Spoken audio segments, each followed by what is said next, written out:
Prophet Marshall Occurrence. So what this video is going to be about, if they use witchcraft against us, then they deserve cursings.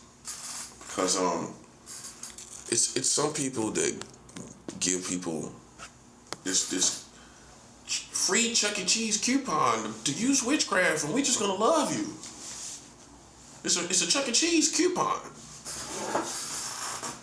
It's only valid in North America. It's only valid in North America. Like, bro, if you use witchcraft against me, you deserve cursings. That's my idea. And once you see that we can use spirituality against you, you gonna think, oh, well, I want it shouldn't go this far. Oh man, sound like it's like Prince when he got the guitar from Apollonia. Oh man, oh man, serious man. You start thinking like, oh, you're getting a change of heart because you see the spirituality that we wield is way harder than the spirituality that you play with. You should have knew that, man. God's power is gonna be greater than y'all's. That's common sense. That's common sense. That's reality. You can say that's science. You can say it's everything. It's math. It's everything. So you're just not used to real spiritual people. That's on the other side. You're only used to people that have spiritual power on the side of witchcraft or divination. You're used to church folks. Used to them church folks, ain't you? That's what you thought I was. You thought I was a church folk. And I don't come off like, I don't have no style of church. And from America, no traditional style of church. That's not me. I just live as it is. I live as it is. I put the Bible first. I live by the Bible, and I put things as they are. All that traditional Christianity and sounding like Christians and moving like these Christians and going by their philosophies. And the most dangerous thing is going by American Christians' philosophies that you're just supposed to love people. You can't prove that with the Bible, because the Bible says it's a time to love and a time to hate. It's right there for you. So how you gonna think it's just a time of love all the time? That's just not common sense. That's not normal. So you have to almost sidestep a lot of American Christians. You see what I'm saying, right? They're not gonna get. You see what I mean? When the war break out, they ain't gonna get the right results. See, even all these people you respect in Christianity, when the war break out, what you think their position gonna be? Oh, well, it's getting real bad, and we just gonna be prayerful. We just gonna be praying. See, that's what I'm saying. That's the only position they gonna have. They're not gonna fight back like David. They're not gonna fight back like Samson. They're not gonna fight back like the children of Israel. They're not gonna stand and fight back like Moses, and the plagues come, and they understand the plagues is from God, like Moses did. Moses seen God kill Pharaoh's firstborn child. Moses seen Pharaoh. Moses seen God put all kind of plagues on Pharaoh, and he knew it was from God. Moses didn't say, oh, well, yeah, I'm going to just love on Pharaoh. I'm going to just love on Pharaoh. That's it right there, the 7 hour. Moses wasn't like, oh, I'm going to just love on Pharaoh. I'm going to just love Pharaoh. I'm going to just love Pharaoh. I'm going to just love Pharaoh.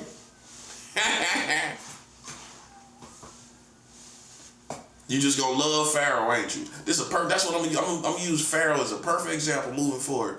You gonna love Pharaoh, ain't you? You're just gonna love on Pharaoh. You're just gonna pray for Pharaoh, ain't you? You're gonna pray for Pharaoh. You're gonna love on Pharaoh, ain't you? Well, God didn't have that in plan. God said, let my people go, and if you don't, then all this stuff gonna happen to you. It's the same thing for us. They think Christianity is dated and they think they got some new world. God is Jesus Christ say, I am the Alpha and the Omega. You know what the Omega means? I'm ahead of everybody. I already know what this world is going to turn into and become and all the technology and everything. And you don't know nothing. You don't know half of it. And really, you still don't know half of it. Because there's more technology being used that you don't know about. And it varies from country to country. So if obviously American government, they know what they do. But there's other countries that are doing all other kind of stuff. They don't know about all the technology in the world. Even America don't know. No, they try to catch up. They try to sense what's going on, but they don't know all the technology that's in the world. Jesus does. He's the Omega, the Alpha and the Omega. Okay, so so if you think Christians are behind, I'm always ahead because of God, who I serve. So if you got this idea that we're just religious church people, when did you see me go, no disrespect, but to Christians, when did you see me go to these churches out here? When did you see it happen? You ain't see me go to none of these traditional churches. So how would you consider me just like a Christian, some traditional Christian or some church kind of person? You played with a prophet, right? And that's your fault. That's your fault. You played with me and you got what you deserve. And I think many of you don't think you're going to pay for it, and you're paying for it right now. As we speak, you're paying for it. I don't break under pressure. That's another thing that you don't know about me. I got a background coming from the streets. I don't break under pressure. I've been around felons. I've been around real ones. I don't break under pressure. So that whole psychology of breaking people under pressure, it's not going to work on me. That's 7 out. That's why you're not able to do it. You can't break me under pressure. I already know that's what a person is trying to do. So really, to be honest with you, part of the psychology of when somebody's trying to break you under pressure is if you understand it, it's not going to happen. It don't matter what the circumstances are, as long as you get to understand it. But if you don't have the understanding that somebody's doing this on purpose, then you're going to think about, oh, why is this happening? Why is that happening? And your mind's going to wander on why, and you're most likely to get broken. You most likely to have brokenness internally from that. But if you know somebody doing something on purpose, how are you going to be broken from it? I know people doing stuff halfway on purpose half the time, including your community and society, and we won. You know, what they tried to do was put as much pressure on me as they could, and they thought it would be a cute little game to put a lot of pressure on the prophet. And this is what happened. This is what happened. You thought it would be a cute little game, and you probably thought I was just a little traditional Christian that's going to pray for Pharaoh. I'm going to pray for Pharaoh. I'm going to pray for pray for huh? I'm going to pray for Pharaoh. I'm not praying for Pharaoh, man. I'm not praying for anybody acting like Pharaoh. That part. I'm not praying for anybody acting like him. I'm not praying for anybody acting like him. You know, and that's how you gotta be, man. You know, people think they can have their cake and eat it too. You know, they can play games and everything like that. And then you should have knew eventually you was gonna find a real spiritual person. You should have knew that was gonna happen. And that's what happened to your community. We don't care about what your problem is, because you know what? Whatever you talk about, I can show you that your country is doing the same thing, and now you realize that. You just wasn't in the real world. Now I pulled you into the real world where I show you all these people having sex with children. If that's what you're talking about, man, you can't be serious. Your country is marrying children. America's marrying children. Let's not forget that this is how this all ends. You know how it all ends? Y'all marrying children. That's a 7 hour. Yeah, it ends with y'all marrying children. That's how it ends. Well, it don't look like you're going to get rid of it. It don't look like Trump is getting rid of it. Hey, listen, you see how funky the Americans are? They'll go and try to get Greenland and do all this stuff, but you still got child marriage in the country. Why don't you clean up your own house first? Clean up your funky house. Clean up the funky house. Clean up up the funky house. Don't you got child marriage in the country? Y'all marrying children. Okay, but you're trying to go get Greenland, but you're marrying children. See, you forgot Trump has not had this real conversation with the prophet. You're still marrying children, ain't you? Yeah. Still marrying children. Still marrying children. What you supposed to be doing today? What you doing today? What you call yourself doing today? What you call yourself doing today? Ain't you marrying children? That's what you're doing today, ain't it? Well, more than half of the country is marrying children. More than half of America is marrying children. So you can't be a hero marrying children, can you? So see, that's why everybody's moving differently. You know why? Because you realize you're not a hero. No, you ain't a hero. How you gonna be a hero when you're marrying children? So it changes your whole philosophy, doesn't it? I'm telling you. See, people thought I just had this little information. That's how they looked at it. But then the further you go with this information, just like I did, you realize it affects everything. It affects all the worldviews. How you see America is standard, what it stands for, and what it actually is. You can't say it's a heroic country marrying children. You can't say they protect children. Oh, but they marry children, but they protect children. Come on, make it make sense, bro. Make it make sense. Make it make sense. Make it make sense.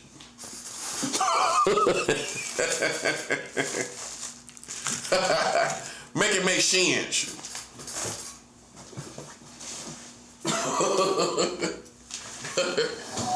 You marry children and you talk about you protect children.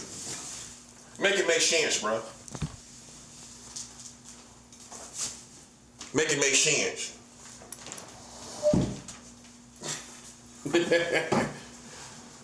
Make it make sense.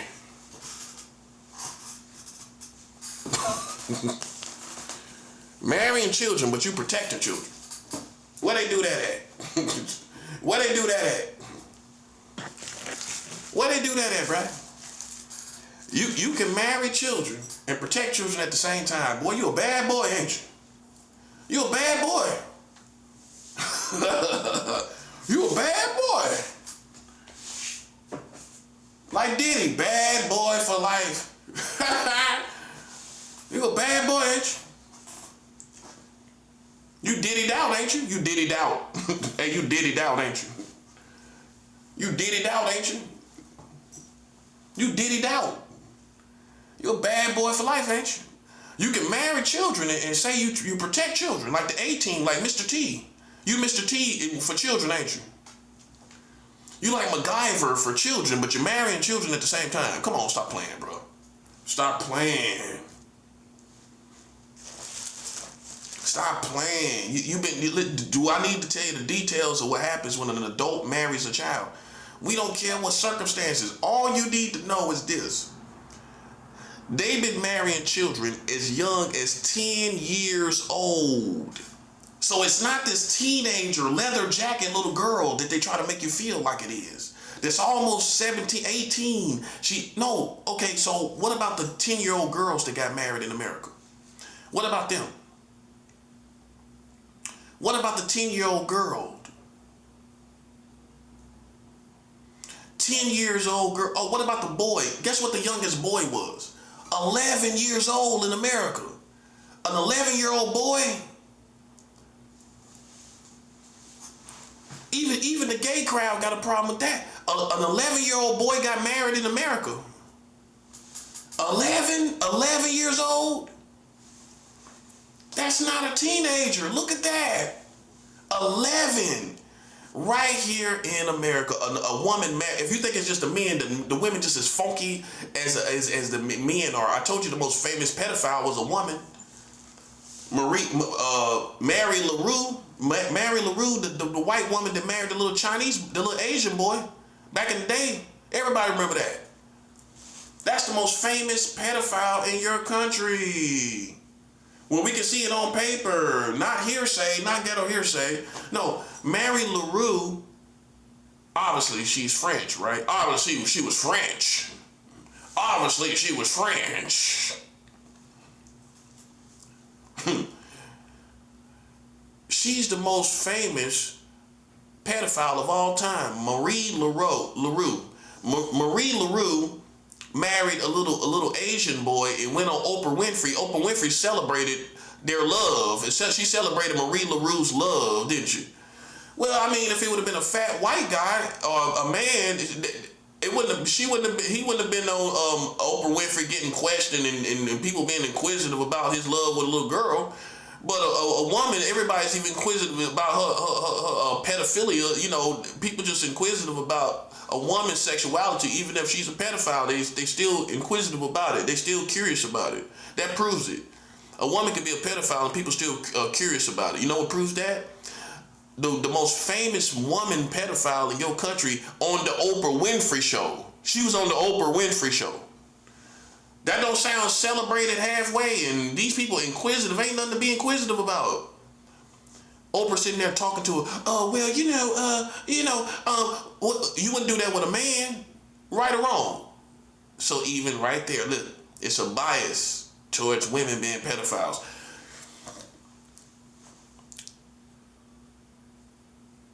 A woman married this 11-year-old boy in your country. 11 years old. What can you see there? What can you see with an 11-year-old boy? 10-year-old girls, 10, 1, 0, 10. DS. 10, DS. You telling me, man, listen. How in the world you gonna talk about a pedophile when y'all marrying 10-year-old girls and 11-year-old boy? You can't be serious, man. See, they had you under the impression, oh, it's teenagers, you know, that's kind of, you know, they had to condition you. I know they did, but then they can't condition you to like 10-year-old girls, can they? As a grown man, as a grown woman, you like 11-year-old boys. Man, that's ridiculous. And got married by law. That's what I'm talking about. Got married by law. Not that they found them together. They just found them together. No, they ain't just find them to get together. It'd be different if they just found them together. No, we ain't talking about finding them together. They got married by law. 3 10-year-old girls in Tennessee, the state of Tennessee. You can go look it up. The state of Tennessee. Just in case you think this is a conspiracy theory, in the state of Tennessee, 3 10-year-old girls got married in the state of Tennessee. Right down south, right down there where your mama and them at. Right down there where your mama and them at. Right down there where your mama and them at.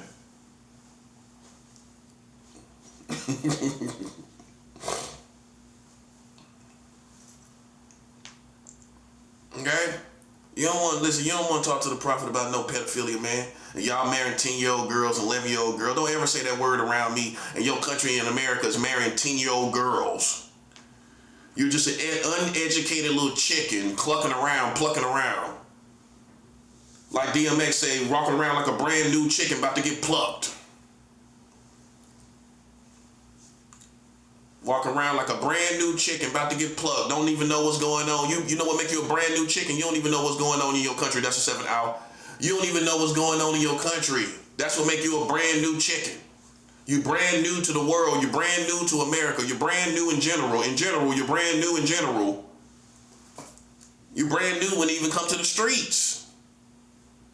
Say like we said when we was kids in the South, ghetto kids, streets. You new to the streets. That's ghetto Southern kids. When you was ghetto as a kid, you said strawberries, not strawberries, strawberries. The streets. Not the streets, the streets.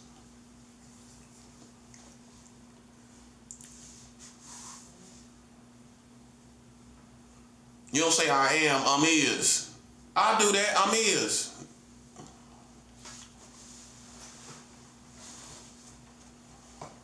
Look, man, let me tell you something, man. Let me tell you something. Please don't talk to me about no children no more, man. When y'all marrying 10-year-old girls and 11-year-old boys in your country, man. I mean, don't play yourself like that. Okay, just admit it. You was a brand new chicken around here. You know what I'm saying? You didn't know what the slave owner was doing. You was a slave because the slave ain't gonna never know what the slave owner is doing. That's the game. That's what make you a slave. That's what make me free. You know what make me free? I know what he doing. See, a slave don't know what the slave owner is doing in his personal life. He don't know what he doing in his personal life. All you know is the stuff he get you to do. Fetch that water, boy. Fetch that grain. Fetch that grain over there. I got some grain over there. Fetch that grain. Fetch that oat grain over there. I got a whole bushel of that. I got a whole bushel of that oat grain. Go fetch that oat grain, that whole bushel over there. You ain't gonna know nothing about nothing but fetching oatmeal bushels. That's all you gonna know about. You gonna know about fetching bushels. That's it. And you gonna stand there and you ain't gonna know what he doing in his personal life. You ain't gonna know what he doing in his sex life. You don't know what he was doing in that slave house. You think he was just having sex with his wife? Well, we know that's not true. Well, he was having sex with he was impregnating the slaves. So there you go. And I think he was having sex with the men too. Oh yeah. Man, come on, man. You don't think he was curious about these mandingos?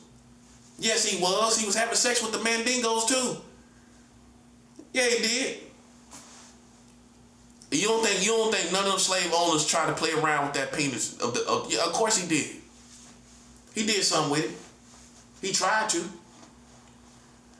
And he got free live porn. He just watched women, a man, you know, at minimum, I know he wanted to see what he could do in action. He wanted to see him in action, didn't he? Come on, let's be real. He wanted to see him in action. He wanted to see him in action, see what he could do to a woman. He sitting there and watched. I suspect he got some brandy, he got some liquor, and he set up a whole little room where he can watch the slaves have sex with the woman and see her reaction. He wanted to see what he could do with that penis. Oh, come on, you know that's true. You don't want to have the real conversations. You want to act like it's a cartoon. Well, he just had him over there and then he just enslaved him. He whooped him around a little bit. No, think about the dirtiness and evil of men. That's what I want you to think about. And you know he set up a whole room. He had it down to a science at some point. At some point, he had it down to a science. He set up a little room. Everything had a little fireplace going. Had a little fireplace going. Yeah, a little fireplace going. Had a little brandy. He might let the slave have a little shot of the brandy just to get him good and hard. No, come on, let's keep it real. Think about it. He gonna give him a couple shots of liquor. Yeah, take this, boy. Take this. Oh, drink this. Oh, it's smelling nasty. No, it's good. You won't. Nothing won't happen to you. Drink a little water behind it. Drink it. Hey, he had him chasing it and everything, didn't he? Drink a little water behind it. And give your woman give that girl some of that. Next thing you know, she a little more aroused, everything. Come on, man. He going harder than ever before. Think about it. He going harder than ever before. Halfway through, take another shot, boy. Come on, think about it. He can do what he want to do. He don't care about their feelings. He want to see a show. Take another shot, boy. Go ahead, take it. There you go. Give her hers on the shot. Man, them slaves were probably halfway drunk having sex, man. Think about it. Think about it. Of course. He would think about it. You think he don't want to see the whole show? So I'm tripping. I'm thinking like a human beings would think, man. He gonna listen, cruel human beings, evil human beings. That's how they gonna think. You gotta know how people think, man. Ain't no way in the world you gonna tell me with all that alcohol, he ain't give none to the slaves to breed. Especially when it's time to breed. Think about it. Listen, he know he do it for his own. He do it for his own pleasure, don't he? He drank a little bit and have sex. You don't think he gonna think and take that mentality to the slaves? He had sex with his wife with alcohol. You don't think he gonna think, Well, I really want him to have some kids. I want him to have some babies. I want him to really do it. I want him to get hard. You don't think he gonna give him a little bit of it? That's how it happened. How you think he got his first piece of first taste of liquor outside of the plantation? So you telling me slaves didn't have no alcohol at all on the whole plantation the whole time? And twisted little fantasies and twisted little scenarios from the slave owner. You telling me they ain't drank no alcohol the whole time? Of course they did. Of course they did. Especially when it came to sex. That he gonna look at that like it's an aphrodisiac. I'm gonna give these slaves some of this alcohol, and I'll tell you they're gonna be going. Think about it. That's what he gonna say. He breeding them too. Think about it. And men had to have sex with their own mother. That's slavery. They was having sex with their own mother. They had to breed with their own mother. Can you imagine your body betraying you and you have to have an orgasm inside your own mother? And your mother's body betraying her and she's having orgasms from her own child. Can you imagine that? Can you imagine that? That's what the slave owner made the woman, the man, the slaves do. Have sex with his own mother. You don't think he gave him a shot of liquor? He probably did. That's even worse, man. Up there, giving a top shots of liquor, giving the mother shots of liquor. They were having sex with their own mothers, bro. That's what I'm trying to show you, man. Listen, you ain't no way in the world you gonna tell me anything about sexual perversion in this country, and I'm gonna go all the way back on the whole history. I'm gonna go back to where the age of consent was 11 and 12 years old during the years 1880. In the year 1880 in America, the age of consent was 12 and 11 years old all over the country. It was no such thing as 16. There was no teenage age of consent. In the year 1880 and around those times and beyond, before that and after that, the age of consent was 11 and 12. Go look it up for yourself. The prophet, I have all 100% credibility on everything I'm saying. Okay, see, you messed around as a child. Let me free you. Many of you messed around as children. That's one thing. These are grown men and women. These are grown men and women that when we get older as black people, okay, you realize, okay, I can't have sex with children, right? Well, you don't even really think about that so much. You think about, I'm a protector of children, right? I protect children. That's going to be your thoughts as you get older as a young man, right? In your 20s, not in your 50s. Not in your 50s. You're going to think like this as somebody in their 20s. You're going to draw a limit between you and children, right or wrong. Okay. But they didn't do this. That's what I'm trying to show you. What you done in your mind and with your actions, they never did what you do. But yet they can talk about R. Kelly, Michael Jackson. They love to try to crucify a black man when they think they got something on them sexually, right? Meanwhile, simultaneously, they got this country marrying children. It couldn't have been me, buddy. It couldn't have been me. If I would have been R. Kelly, I would have said, hold up. First of all, Gail, on the interview with Gail, ain't y'all marrying children, Gail? Gail, Nightingale. Call you Nightingale. Nightingale. Nightingale, ain't y'all married children? Well, excuse me, my name is not Nightingale. She getting mad, ain't she? She get mad. She probably getting real mad. She probably get hot mad. First of all, my name is not Nightingale. Hold up, no. First of all, my name is not Nightingale. I'm laughing at that point. I'm gonna see if you're gonna go for it. I'm gonna see if you're gonna go through with the interview. Oh, okay. Oh, Nightingale. How you doing, Nightingale? Hey, she probably think you low-key she flatter herself, think you trying to come on to it, don't you? Nightingale, calling me Nightingale. He was trying to hit on me, calling me Nightingale. R. Kelly trying to hit on me, calling me Nightingale. Calling Gail Nightingale. R. Kelly calling Gail Nightingale. Nightingale. Come here, Gail Nightingale. Come here. He tell her, come here, Annie. Come here, Nightingale. Hey, man, look. Listen, I would have told Nightingale, Nightingale, ain't y'all marrying children in America, Nightingale? I have not heard such information. That's what you're going to say. Oh, well, you can go Google it right now. You can go Google it. This is what the prophet was saying. You can go listen. As a matter of fact, we can, you got a phone on you right now. I mean, we trying to do a real interview. It's trying to be real. It's trying to be down to the streets, man. Hey, Gail gonna try to be down to the streets. Okay, we down to the streets. Listen, you want to be down to the streets, right? Go ahead and check out your phone. You know what I'm saying? Show how real you are in the world, in the real world we live in. Okay, check out your phone right there. Go Google that. Google that. Child marriage laws in America. Go ahead and Google it. You ain't got. I ain't mess with your phone. I ain't David Copperfield. I'm not David Copperfield. Okay, so don't say I did something to your phone. Go check your phone. Go check your phone. Google it. Google it. Google it. Google it. Google it. Google it, Nightingale.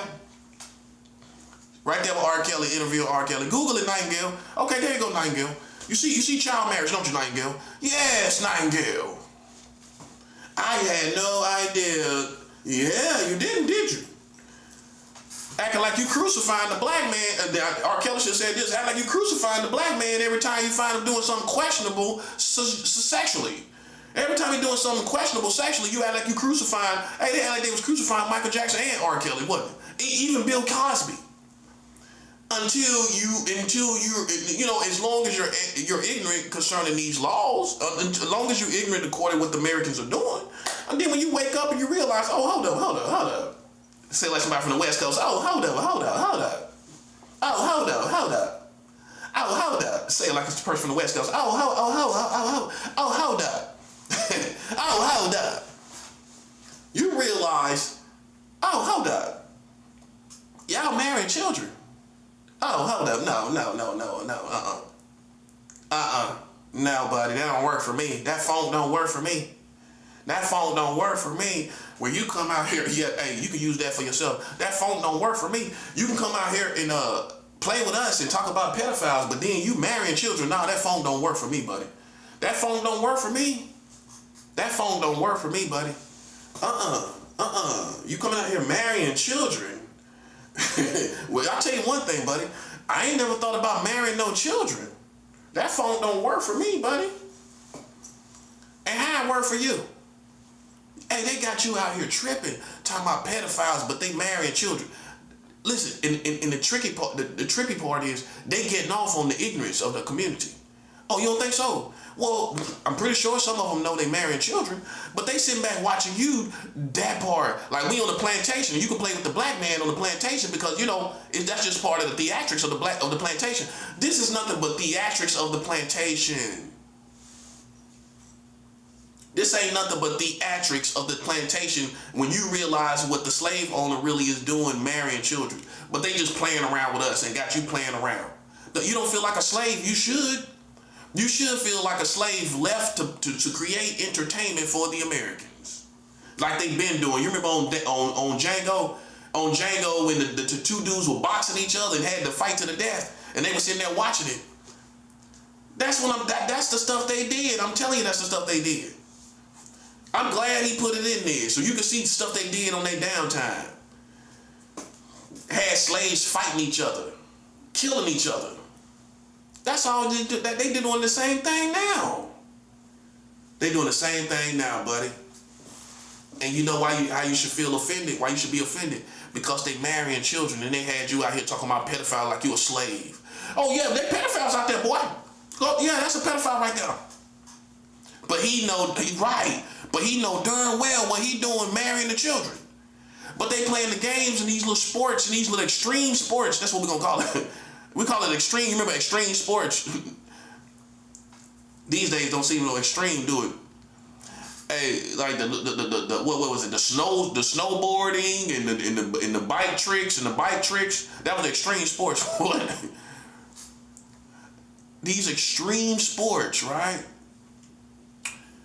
These psychological games and blood sports, it ain't nothing but the white man being entertained all over again, and you just playing the position of a dumb slave and don't even know no better. Well, how else you want me to look at it when y'all actually are marrying children, having sex with children? Do I need to fill it out for the slow people? The short bus? The short bus gotta... Listen, you on the short bus, ain't you? You on the short bus, ain't you? Boy, y'all on the short bus. How you equate y'all marrying children? How you look at that? How do you look at it? How do you look at it? How should you look at it? Like, you as a slave did not know what your slave owner was doing. That's exactly how it is. You went through all the culture of making all that good music. R&B, all that good music. Dancing around, sweating out and dancing around. And didn't even know y'all was marrying children the whole time. You ain't know y'all was marrying children the whole time. No, you didn't. So you got to incorporate that into all the history of R&B, all the singing, all that good music. What I want you to do is incorporate the fact that they was marrying children the whole time we was making all that good music. Think about all that good music. Michael Jackson, back in the day, Cameo, Larry Blackman, that's his real name. George Clinton, the funk, all that stuff, R&B, Smoking Robinson. All that good music. Prince, all of that, all the whole time Prince was here, they was marrying children. That's what I want you to think about. Whitney Houston, while she was singing her songs, they was marrying children. We believe the children are the future, right? Meanwhile, America was marrying children the whole time. See, if Whitney Houston and the likes of those type of people would have knew that this country was marrying children, it would have been a whole different field in the air, I tell you. They didn't know. The prophet is the only one that revealed it. Now, if you a white boy in your mind, you gonna act like I just didn't reveal it, and I did reveal it. I did expose it. God reveals it, I expose it. Now, a white boy in his mind, even if he black, he gonna act like nothing really happened. But then, yet, the whole time, we didn't know about marrying children in the country. None of them people knew. None of these singers and rappers and stuff knew. The rappers didn't know either. Okay, so then that changes everything. Which means I make you sit down from being a hound dog for the plantation. That's all you are, is a hound dog for the plantation. You know, they're going to use black people to sick black people on you. In these last days, these slave owners gonna sick as to sick a dog on somebody. They gonna sick. I did a whole video about it. They use black people like hound dogs to hound out the black people. Oh, that's what they gonna do. They can't get to us. We go into a nook and cranny and they gotta use the black people to try to get us out of there. That's all they're doing. But where they play themselves is when you realize, oh, America marrying children, I still feel like a slave. You still feel like a slave, don't you? That's 7 hours. Oh, well, you should. You know why? I'm going to tell you why you should feel like a slave. Because you don't know what the slave owners are doing. You don't know what the government is doing. And it's right there, public information, which means you are so controlled and trusting in this country that you didn't even check what the laws are concerning children.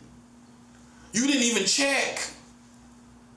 You did not even check it. You don't feel like a slave when you just trusted the Americans. Oh, well, you know, they good towards children. Oh, really? Really? Really? They've been marrying children the whole time. And that shows you how controlled you really are. You didn't even go check. You didn't even think. You didn't even think, let me go check and see what the laws are concerning sexuality with children. No, America wouldn't do nothing with no children. Look, you listen, you a slave defending your country, defending America, defending the plantation. Oh, no, America wouldn't do nothing with no children. You don't look at it like you a slave, bruh. That's how I see it. That's exactly, you know why? You know what I base that off of? How you're ignorant of what America was doing the whole time. That's what I base it off of. That's what I base it off of. Can you blame me? Can you blame me for basing it off of the fact that you didn't know nothing about the marrying children? Can you blame me for seeing you like slaves?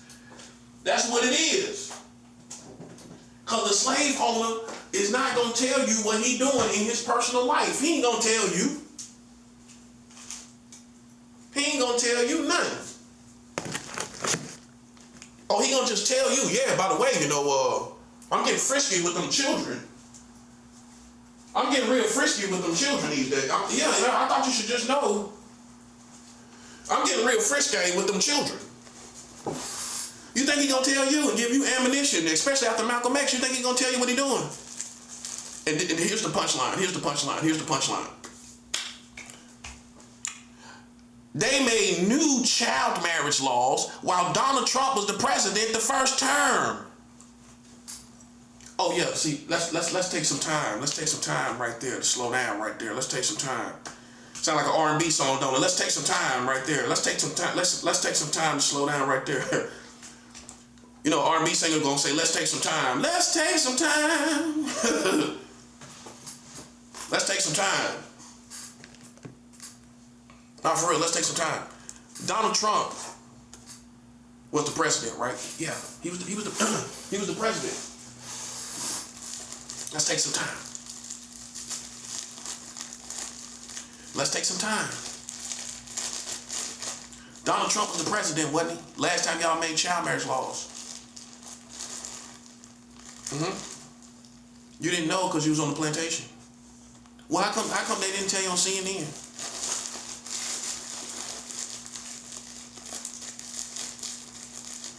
See, I remind you of the old school, right? When we stand up and we don't care. When we stand up and we say the truth. When we stand up and it makes sense for us to stand up, right? When we expose these white bastards. And I'm not racist, but listen. Hey, I'm guaranteed behind closed doors they call us black bastards. I bet you they do.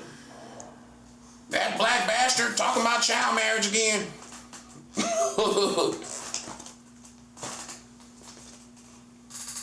Yeah, I'm talking about it. As long as you insinuating that like an idiot that you married a pedophile, as long like I'm a slave.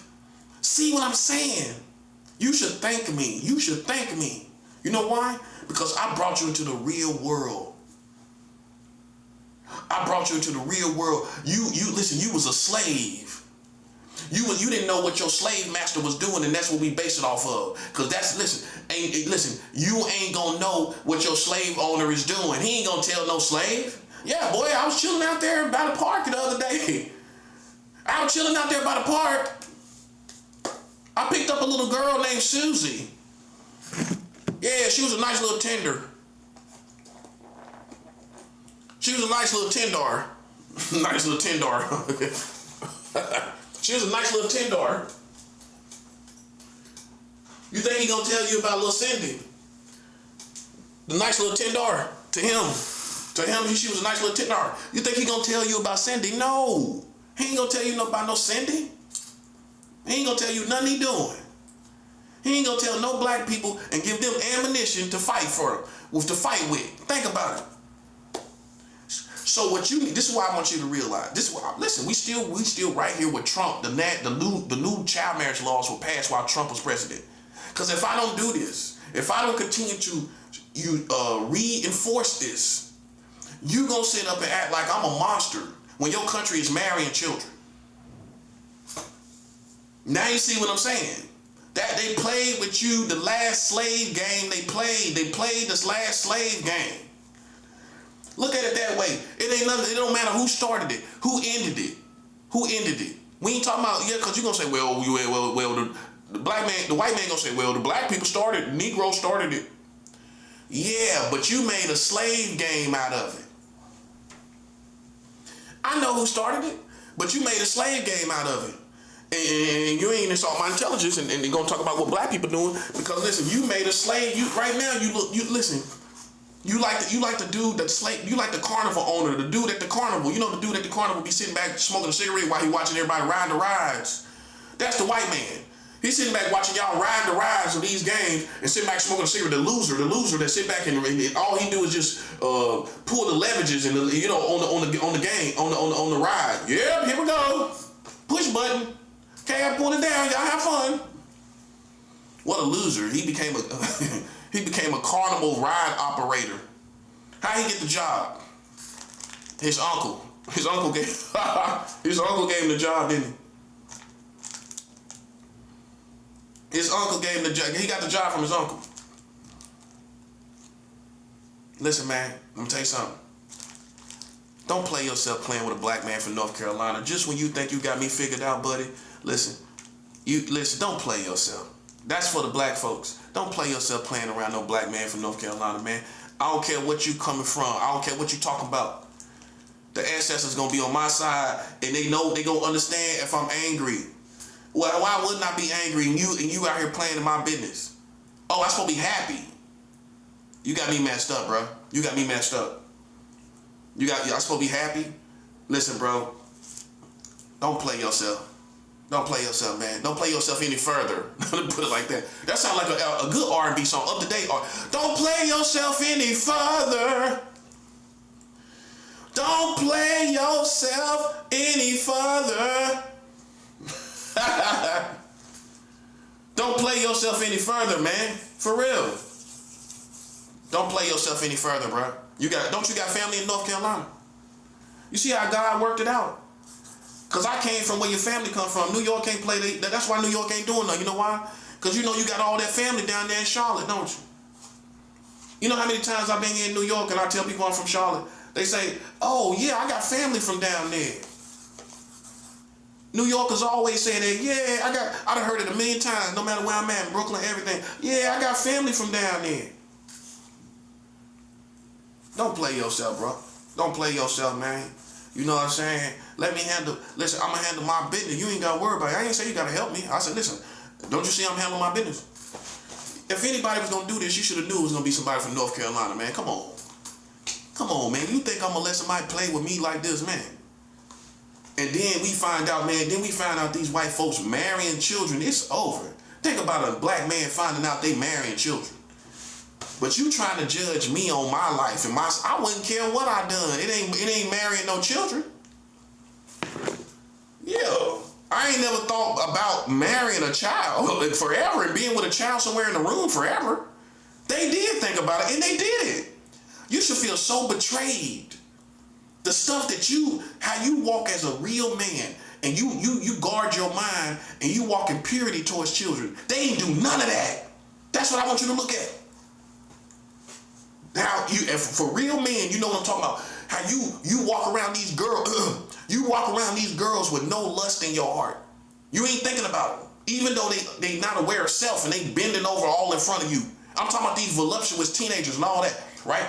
Even kids bending over it, but you protect their innocence, don't you? You don't think nothing. You ain't thinking nothing, are you? No. This man in America, he went beyond the purity that me and you got. How the protector mentality. See, I used to be. Let me tell you something. I used to be a protector of children. Did you know that? That's gonna break your heart, ain't it? That's gonna break your heart right there. It should break your heart. I used to be a protector of children. I used to set my heart to protect other people's children. Where I was willing to lay down my life for other people's children. You ain't never done that. You ain't never had that in your heart. Where you willing to lay down your life for children. You wasn't like that, was you? You ain't never been like that. Because listen, man, you ain't built like that. You should know somebody from the streets going to be willing to lay down their life for children. That's how I used to be. I'm not like that no more. And at least I'm keeping it 100 with you.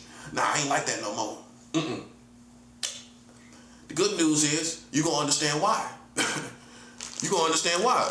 You already understand why. I don't got to tell you nothing. You already understand why. I ain't like that no more. I used to be. I used to be a protector of children. I used to pride myself on being, this is the story of a black man. You should have knew that. It don't matter if black people was involved. Once it hit the whole country, you should have knew this is how this was going to go. With all these crazy white folks in this country. A nigga don't know, he can't go tell no crackers no stuff like this on a black man. And starting with my brother, you know you can't go to these white folks. You know you can't go to no America playing no games with somebody like that and then nothing don't pop off. Because I'm going to fight back. This is finally an example of my generation and what we made of. You crazy. I'm willing to die for this. You're going to have to kill me, buddy. You're going to have to. Because I'm not going to stop. That's how I'm built. Now America finally gets into a fight with the next generation after the baby boomers.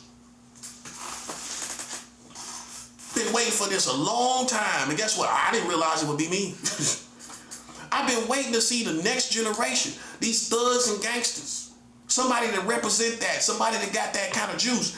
Come, that done felonies. I done felonies. Listen, buddy. Listen, let me tell you something about a felon. Once you get the heart, the word juice might kind of throw you off. Once you get the heart to do felonies, right? That means you can do felony nature crimes, other crimes that don't got nothing to do with the crime that you did. Once you become a felony nature crime, you have the heart to do a crime and you'll have the heart to do another crime, even though it ain't the same thing. You get it, right? Okay. So once you have somebody that do a crime on a certain level of danger and a certain level of criminal nature on a higher level, they can do anything else. See, once I came into this situation, right, I had the heart to go all the way. You should have knew that. I'm not built like these my ancestors. I'm not gonna take nothing off these white folks. That's that. And that's how it is. And that's how I live and that's how I'll die. I ain't taking nothing off no white folks. And so you can be conformed to these white folks and you can talk about how good it is for you, but it ain't good for me. So all we did, man, unfortunately, man, is prove that we're not past racism and a race war in America. Because to me, this is a race war. Okay, you say what you want to say. I said it's a race war. It's a race war. It's been a race war. But uniquely in this race war, they got black people they can use against us. Oh, they can say whatever group. I don't care what group you say you in. I already taught y'all this. Race is more powerful than organization. Race, being black, is more powerful than organization. I don't care what group it is. Black is always going to be more powerful than organization. Well, look how we fought the Americans. They was organization. They was more powerful than the Freemasons, wasn't it? That's 7 hours. Didn't we fight the Freemason, the government that was more powerful than the Freemasons? So did it matter that they was the American government? See, that's how they tried to confront to us. This is America. This is America. This is America. We don't care nothing about these Negroes. These America. Right. Freemasons making the same mistake, right? Telling us who you are. I don't care who you are. My ancestors didn't care who you were. We don't care who you are with as far as an organization. What people gonna look at is an injustice towards a black man, and that's gonna be more powerful than whoever you talk about you with. So you can say you can talk about pedophilia and bestiality. You can keep feeding people that. But what you're going to see is that God rises above the lies, all these fabrications, all these exaggerations, and you ain't got nothing on this person. God, you can manipulate these people, but God is going to rise up above all of this and bring you the same judgment, the proper judgment that you deserve. Bob Marley said this: you can fool the people half the time, but you can't fool the people all the time. Oh, you thought that applied to me or applied to them? See, that's how much a slave you are. You thought it applied to me, didn't you? Like I'm fooling you. Now imagine that. You can't fool the people all the time. You can fool the people half the time, but you can't fool them all the time, buddy. You can't fool people all the time. Black intuition, if you really are black, it's going to tell you what the truth is. You're going to realize, oh, I got played. Just like you realize it in the hood, right? When you get played in the hood, when somebody sell you some booty, right? Listen, you know you got played, didn't you? You got played. This situation is no different. My brother used y'all and played y'all because he was mad about a woman. My brother, my own brother, was mad. I know what it's all about. You thought I ain't know, did you? I'm going to get down to it. I'm going to get down to the bottom of it.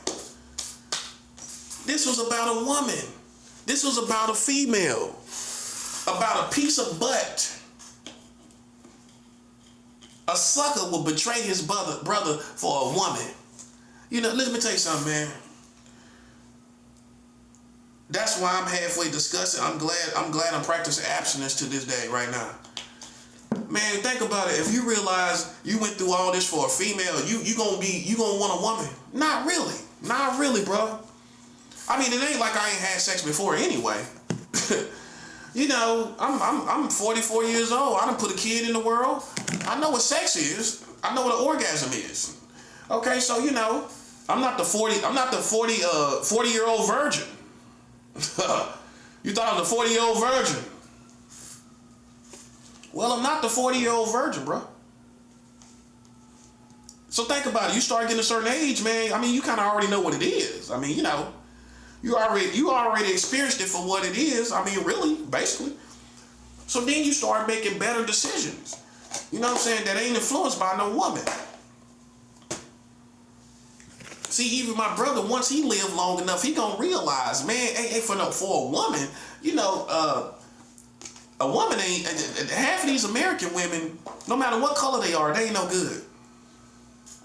American woman, stay away from me. American woman, just let me be. Don't come knocking on my door. Don't wanna see your face no more. American woman, stay away from me. I got all kind of music in my head. I told you, bro. Look, listen, man, listen. Listen, y'all play with somebody and you can't manipulate. See, what I learned about the white boy, see, he trying to manipulate, ain't he? Because he look like a clown, don't he? How you gonna manipulate? We already caught you? Man, listen, we was always cooler than you. That's the truth. You ain't gonna fool no black man. I know you out there with the sound campaigns right now, the sirens, that's all sound campaigns. I didn't think I knew that. So if I caught you, how you on my level? Stay away from me. I already know what you're doing. It don't matter. Because how we look at it, it's a race war. So I'm right in pocket with the real atmosphere, what my ancestors went through, with seeing what they went through and the information about what they went through. It's almost like I got experience, you know what I'm saying? It's almost like I do. It's almost like I was already prepared for it. See, that's what they don't know. They don't know this. Many white people don't know. We low-key, we kind of already prepared for a race war, man. Well, let's just say I apply that to people where I come from. You come from the South, man, you kind of already ready for a race war, man. You listen, like I like to say, you're used to the thought. Get used to the thought of it. And you need to get used to the thought of it. With all this stuff that's going on, God ain't letting it, listen, you about to start losing more key people, man. You got to, man, because, you know, life ain't no game. Life ain't no game, bro. And the black man gonna be the first one to tell you. So just because you work for them or you part of Freemasons or something, you're not gonna step on me and get away with it. We looking at this as another injustice towards a black man, and guess what? We don't care how many black people you got over there. That's the Jedi mind trick. I'm telling you, as a nigga, I'm a nigga, right? I don't care how many niggas you got over there. You had niggas on the side of the Confederates. That's what some black people don't even know. Black people were fighting for the Confederates.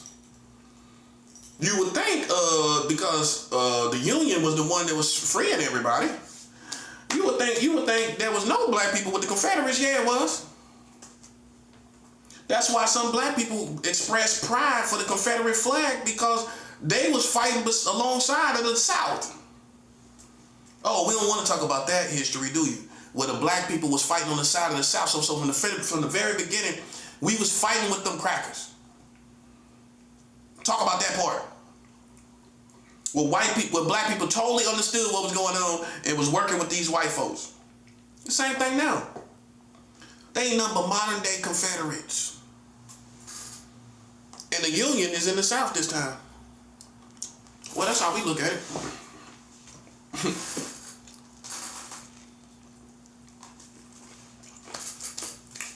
So if you simple-minded, You think, because you black, you got your own agenda. Or whatever. You working for white folks. It's simple. Oh, for children. Oh, okay. You want me to bust that bubble for you? You marry children in America. Y'all passed new child marriage laws. You passed new child marriage laws July 1st, 2019. Donald Trump was president when it happened. Donald Trump was the president. He was the president. Why he ain't said nothing about the child marriage laws? Stay away from me. Why he ain't say nothing about it? Why hasn't Donald Trump acknowledged child marriage laws that were passed while he was the president? That's my question to you. Why hasn't he acknowledged child marriage laws passed while he was the president? Now I can see if the Democrats was in office. I can see if Joe Biden was in office. I can see if Barack Obama was in office. I mean, a Democrat, basically. Why he didn't say nothing about it? And it was passed while he was the president. He said nothing. So what's your excuse for why Trump didn't say nothing? Oh, he didn't know about it. So he the president, but he don't know about laws being passed as serious as child marriage laws. So you're telling me laws as serious as child marriage laws now? He didn't know about it. That's what you want me to believe. Okay. Next question.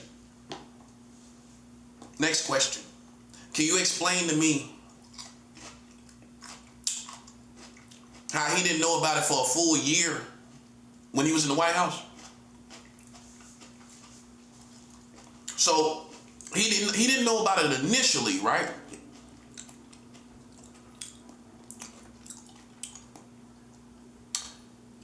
Explain him being in the White House a full year and he didn't know about it.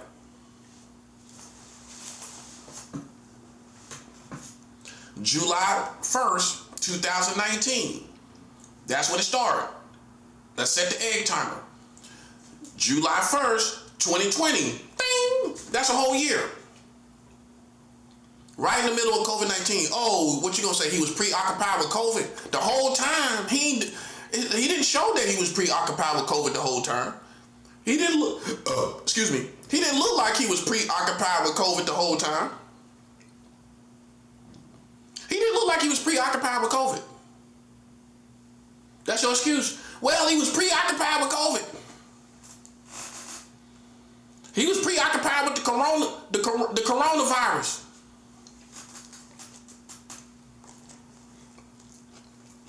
Really? Real life. Real life.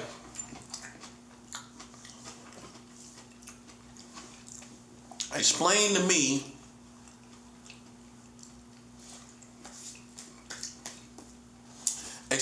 me how Trump didn't know about it the whole time.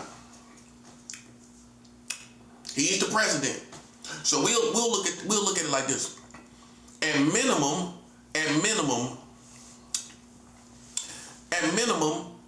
he's incompetent. Right? Whether he has something to do with it or not, see, because his fan base is going to be talking about whether he has something to do with it. I ain't talking about whether he got something to do with it. At minimum, he's incompetent as the president for that to happen on your watch. For that to happen on your watch where you're looking around and you're talking about everything else. He be talking about everything else. That's what I'm talking about. Look how big his mouth is. That's what I want you to look at. It ain't like he kind of laid back like Barack Obama. It ain't like he laid back like Joe Biden. This dude be talking with hot dogs in his mouth. Can you imagine? Yeah. He eating a hot dog. He couldn't even stop talking for eating a hot dog. Go on down there and do that. Yeah. He got a hot dog. Listen. He type of dude be talking with a hot dog in his mouth, don't he? Yeah, go down. Yeah, they over there.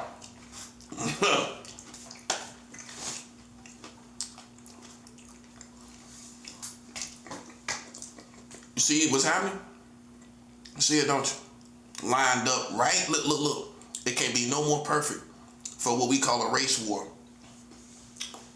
When one of the most questionable people in your community right now, Donald Trump, as far as racism, he the one that was in the White House, and the prophet is talking about one of the most racist people, and he feels discriminated against, and he's lining up his biggest complaint with the racist person in y'all, and the most questionably racist person in your community. It couldn't be more lined up with a race war than that.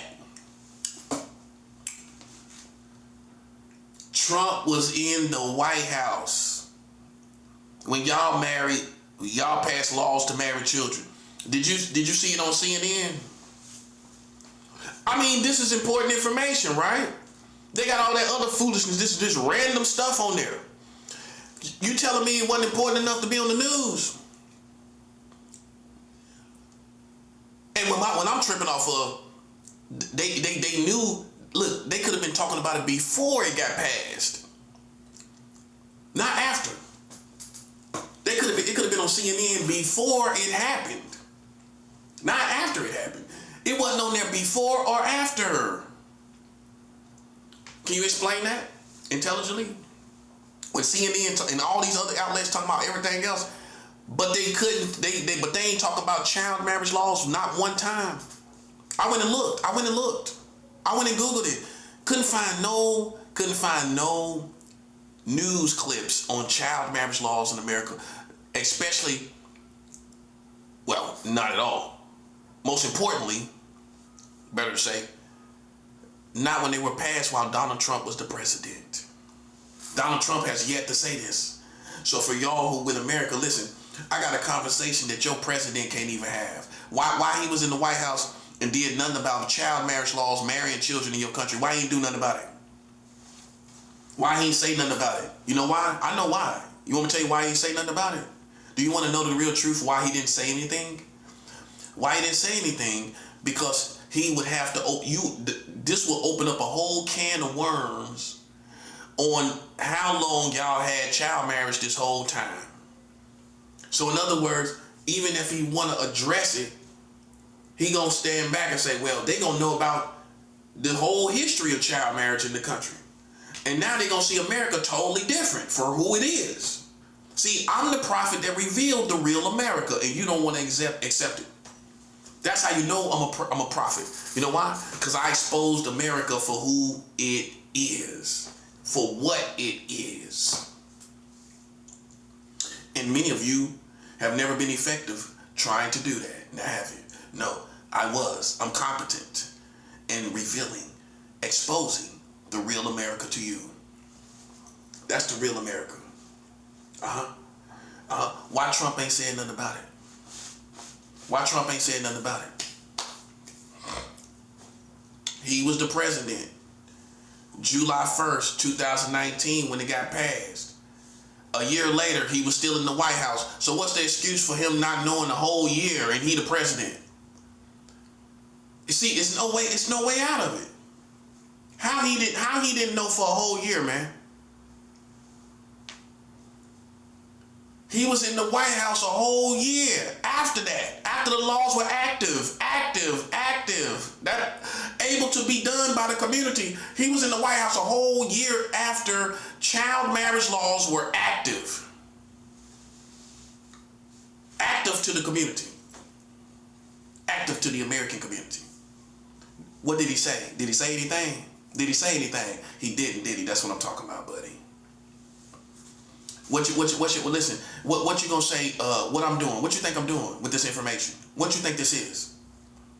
See, that's how we gonna know what type of man or woman you are. What is this information? Define this information I got. Where y'all run around talking about pedophiles, but y'all marrying children in America. Marrying now. Let me explain something. That's a grown man with a child. That's a grown woman with a child. Just in case you don't think the women are doing it, the youngest child married by a woman in this country, the boy was 11 years old. He was 11, married to a woman that was 27 years old. Now let a 27-year-old woman mess around your child. You gonna want her dead. Okay, but that's what happened in America. By law. So the revolution is you can't talk about no pedophiles no more in America. Well, how? So you think in your right mind, I can't stress that part enough. Your right mind that you can marry children as a community, but and you can lock up pedophiles at the same time. That's a yes or no question for Americans specifically. Can you marry children and lock up pedophiles?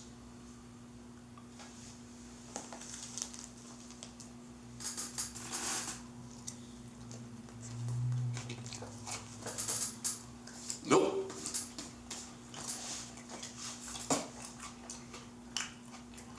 So ironically, I said all pedophiles free. Boom. If you hate pedophiles, if you want to kill them, let me tell you something, little buddy. I'm waiting for you to be a coward and stop being a coward and express the same energy. Like the children say, keep the same energy. I want you to keep the same energy with the Americans marrying children. Why you can't keep the same energy? Is it hard? No, you're a coward. That's why. You're a coward. You can't express the same energy about molesting children when they doing it by law. What's the difference? It's the same details. A man penetrating a child. What's the difference? That's all you stuck on, right? Okay, so it's the same details. It ain't. It's the same thing. And guess what? He way more comfortable. This dude get to take the child home. We don't care how it happens. It's just that it did happen. You stuck on how it happens. I don't care how it happens. I care in the fact that it does happen, and there's laws to make it happen. You looking at the process. Are y'all stuck on the process? You stuck on the process. You getting Jedi mind trick, bro. I'm not stuck. Listen, I'm not stuck on no process of how it happens. All I care about is laws that makes it happen. See the difference between me and you? You're looking at, well, this is how it happens, and this is what they got to do. I don't care what they got to do.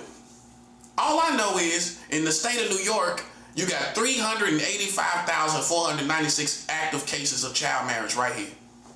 That's almost 500,000. You know what 385,000 is? Almost 500,000. You was 115,000. Let's just be safe. 116,000 cases away from 500,000 cases of child marriage in the state of New York alone. Alone now. That's by itself 500,000 almost right here in New York. You telling me there ain't nobody doing it? Oh, because your next thing is, well, ain't nobody doing that. Oh, really? Oh, really? Really?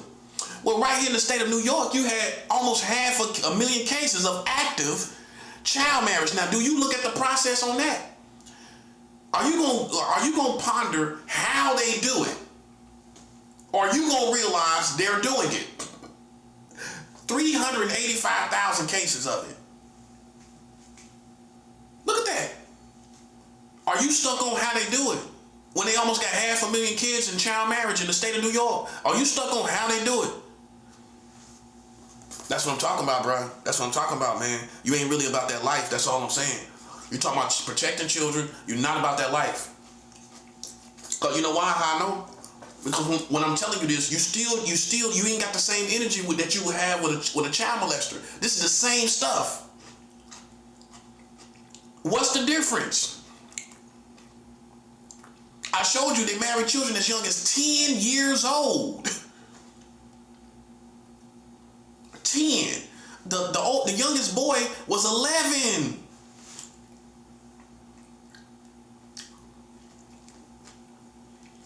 He probably don't even ejaculate yet. Who was ejaculating at 11 years old?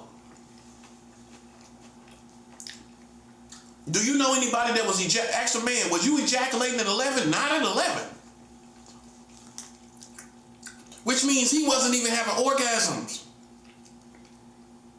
These little 10-year-old girls, you think they having orgasms? They marry 10-year-old girls. Do you think 11-year-old boy and a 10-year-old girl is having orgasm? That was completely for a selfish person's pleasure. Right here in America. And don't tell me about what they're doing in the rest of the world. You know why? That's gonna be a little Jedi mind trick. You know what I'm telling you? They not going around here talking about people pedophiles and they doing the same thing.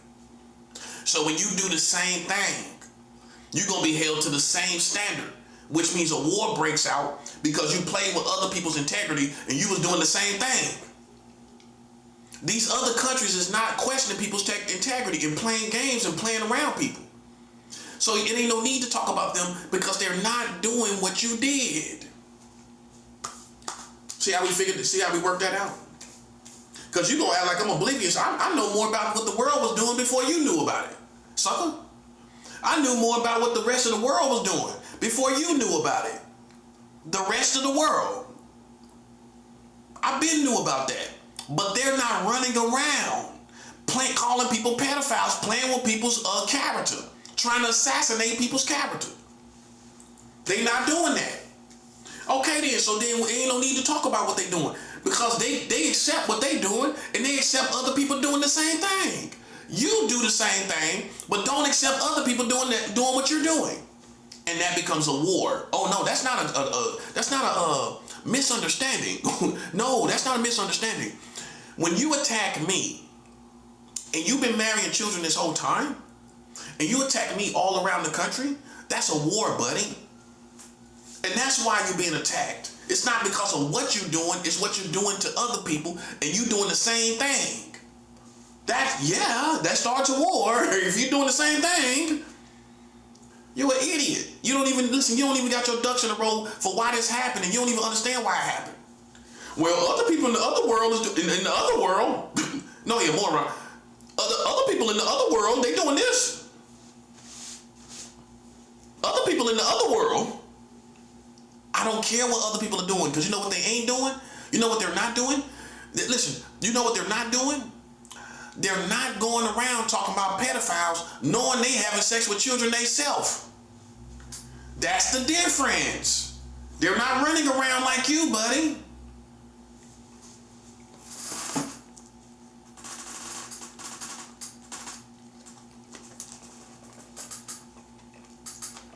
They're not running around like you.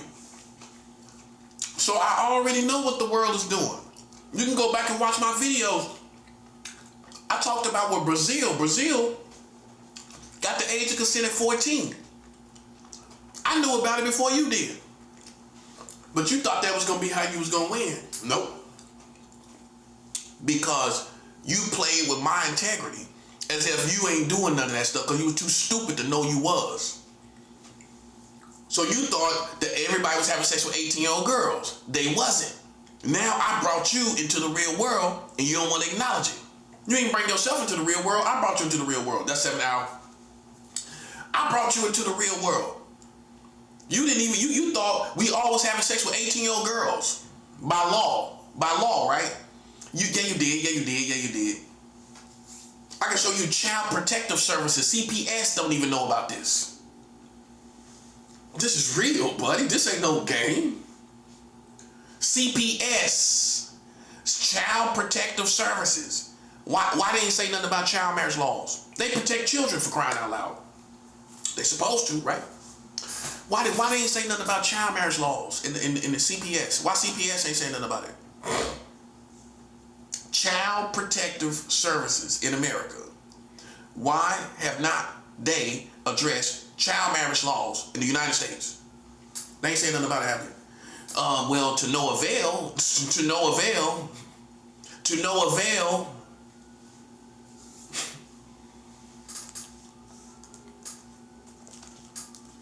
Yeah, you're in trouble, buddy. Absolutely.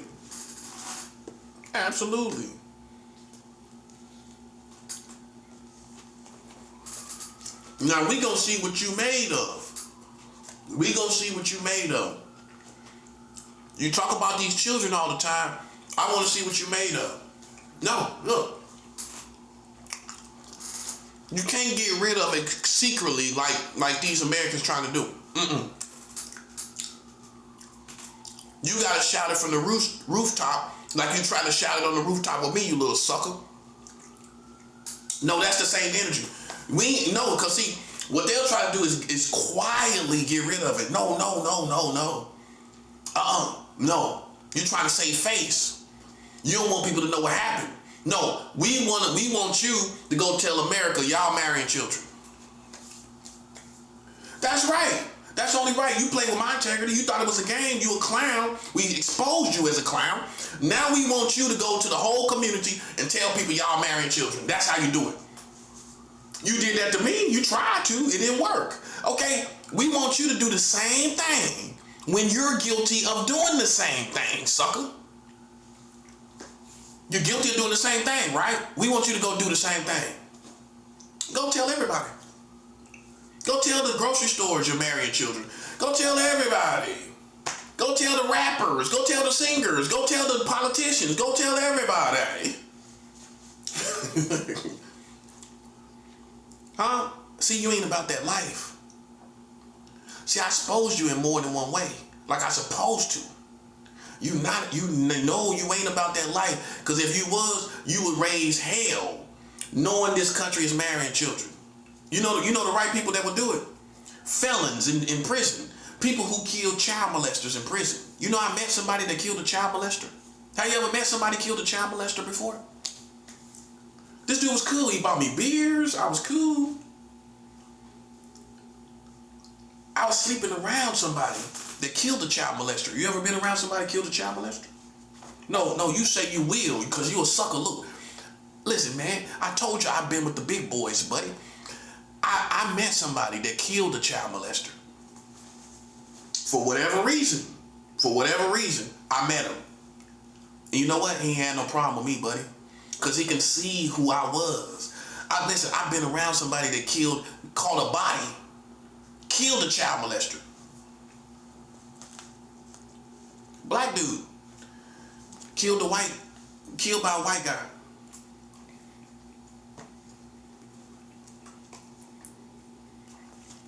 This white dude down in Florida opened up to me and told me a story. He killed a child molester, a black man. And he killed him because he tried to rape him. He tried to rape him. He didn't kill him just because he was a child molester. The man was still trying to do stuff. Guess you could say. He killed him, I think with some weights. Hit him in the head over and over again, if I'm not mistaken. But he told me the story, how he literally killed a child molester. He did other things too. I told you I've been around some real big boys, some real bad boys. And y'all are just Boy Scouts. You know, you talk a good game, but I've been around somebody that killed child molesters, but killed a child molester. Have you in your life? You show so much disgust for it, and your country is marrying children at the same time. Have you been around somebody that actually killed somebody for a child molester? Put them in the grave, sent them to hell? You ever been around somebody who sent a child molester to hell? Huh? I have. I've been around somebody that sent a child molester to hell. Have you? See, God knows the truth. And I hate to tell you, buddy. You're on the bad side of truth when you marrying children in this country. If I go tell felons, which is my point, I go tell fellas that y'all marrying children, you know they gonna raise hell in the prison. That America, the United States of America, has been marrying children this whole time. See, if I go like Johnny Cash, you know, Johnny Cash used to go to the prison house and talk to the prisoners. If I do what Johnny Cash did, yeah, I know about Johnny Cash, sucker. Thought I told you I ain't no little lame little dude, bro. I told y'all this. Listen, let me tell you something, man. The only person lame is you. I'm a head honcho, buddy. I prided myself. Once I realized what that was, I aspired to be head honcho. Nothing less than that. Okay? I'm a head honcho, buddy. That's why listen, I ain't worried nothing about you talking about being real, because I know that you a joke. Your country is marrying children. That's how much of a joke you are. Okay? The right aspiration is to be a thoroughbred head honcho. That don't mean you gotta be a violent, a thug, criminal. You can be a head honcho. Your caliber, your quality of person. Y'all are not head honchos, bro. If you was head honchos, you wouldn't be in this situation. You wouldn't be in a situation where your country is guilty of marrying children, but you've been out here like a wild bird, like a new little chicken, talking about child molesters. Just like a slave. Child molester, don't even know what's going on in your country.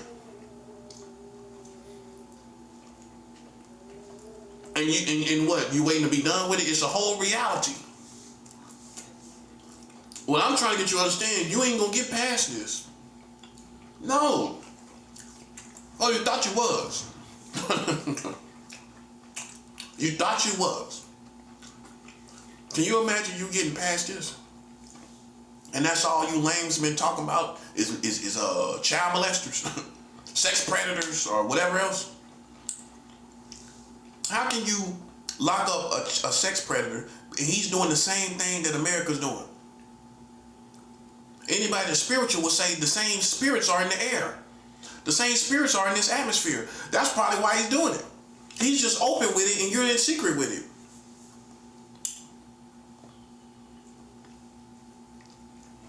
The truth is, you had an idea that was not true. You know what that idea was? That America protects children, and it was an idea that was not true. Okay, how can you protect children but marry children? It's an oxymoron. That's an oxymoron, actually. You marry children, but you protect them. You're a child protecting marrier of children. That's an oxymoron.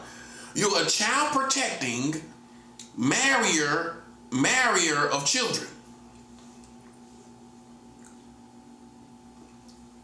Come on, bro. Listen, I'm sorry. We found out we already knew you was a dirty scum bum country. But then we found out, if you couldn't do anything else, you already hated black people, you hated everybody, you just, all that kind of stuff. If you couldn't do any more, we found out that you married children. That's not good. That's not good at all.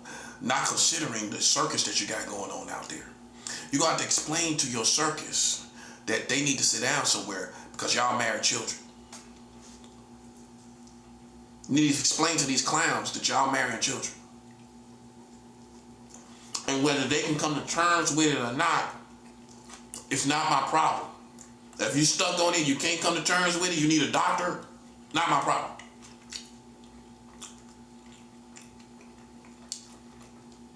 See how we got them, right? They married children. We got them. So for those who trying to start a revolution, all you had to do is take this information and spread it to the whole community, and it would have been over a long time ago. It wouldn't? Yeah, it would. Because all they had to do, let me tell you what all they had to do. All they had to do was get in the hands of the wrong community. These crazy white people that be blowing up the abortion clinics. I'm not telling them to blow up something. In this case, we wouldn't know what to blow up. But the people that blow up abortion clinics, right? Okay, imagine them type of people find out y'all marrying children. The ones that be blowing up these abortion clinics. So how you think they're going to feel about you marrying children? These people that blow up abortion clinics in America. That's what I'm saying. See, once it would have got to the right people, like look, like you sit back like a slave and you act like I don't know you do that. You sit back like a slave, like you halfway hear this information and we know you hear it, right? But you don't have the same response. You quick to jump on somebody's mind and what they thinking in their mind like you retarded. But then when we show you what people are doing in the real world, you don't gotta say, you don't got nothing to say. You a clown, buddy, all day. All day you a clown. And ain't no way in the world you gonna change anybody's opinion. That's a clown all day. You know what I'm saying? Ain't no way around it. And that makes me the leader in this world, the new world we in. I become the leader. That's all of it. That's all the whole thing. I become a leader. I get left alone. You go screw yourself, and that's it. You go screw yourself, okay? Cause you couldn't. Cause listen, you came out here and thought you. I say it like old dirty bastard. You at first you knew a whole lot. At first you knew a whole lot, didn't you? At first you knew a whole lot, didn't you? About me and everybody. You knew a whole lot. On Brooklyn Zoo, ODB said, at first you knew a whole fucking lot. Yeah, you knew a whole lot, didn't you? Listen, out there talking in the hallway ain't gonna change this. That ain't gonna change nothing. This ain't, listen, buddy, you ain't dealing with no lightweight. This is facts. You ain't gonna beat me to submission or to something else or to beat me in some kind of way. That's not gonna work. And see, listen, right here is where, listen, you realize even if I'm guilty of something, if you a cracker, the only way you gonna act like you can still mess with me is if you a cracker. Because once you realize, even if I was guilty of something, this whole country is marrying children. You ain't gonna wait for me to be guilty of something when you realize they marrying children. You a cracker in your thinking, because you gonna say, I don't care what he did. Y'all marrying children. I don't care if he was guilty. I'm not gonna play with this person. No, because you marrying children and he the one talking about it. Ironically, not somebody else defending this person. He himself. You can't tell me God don't got a sense of humor. He himself is the one talking about it. The one you playing with. He the one, not nobody else, not his family defending him, not somebody else, not some Christian he know. Him. He the one talking about it. The one y'all was playing with. I guarantee you that's how everybody talking about it. Yeah, the dude they was playing with. Yeah, he the main one. He the one. No, hold up. Nah, that dude that they was talking about. He the one that's talking about child marriage in America. Listen, man, listen. You think, listen, this how you know I'm a grown man. You think I care about your opinion at this point of me? You think I care about that? I don't care about nothing you feel about me. I want you to know that. I could care less. I know you won't try me. I know I keep weapons on me. And if you try me after this information, listen, it's because of that. It's because of that. It's no tolerance for you as a community marrying children and you still playing with me. It's no tolerance for it. And that's that. That's that. I don't care what you think about me. You ain't gonna play with me. You're not gonna do that. And you the clown and you the bummer clock because you didn't know about this. You the bummer clock. You the fake. You are the fake, okay? And no matter what little Freemason little game you got going, it's not going to be sufficient to save face for you. Stop. Mm-hmm. You're not gonna save face. You come to the door record, bro? Okay? It's not gonna happen.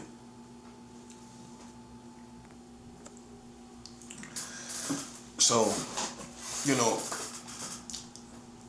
it has to be understood. The Americans, they don't have any place to be questioning our integrity. They just don't. That's how you gotta look at it. They have no place to do that. And what we base that off of is their whole history of marrying children. They've been marrying children since 1929. 1929. Now think about that. They've been marrying children since 1929. That's almost 100 years, right? Okay, how they gonna marry children for almost 100 years and then question our integrity and nobody knows? That's what I'm saying.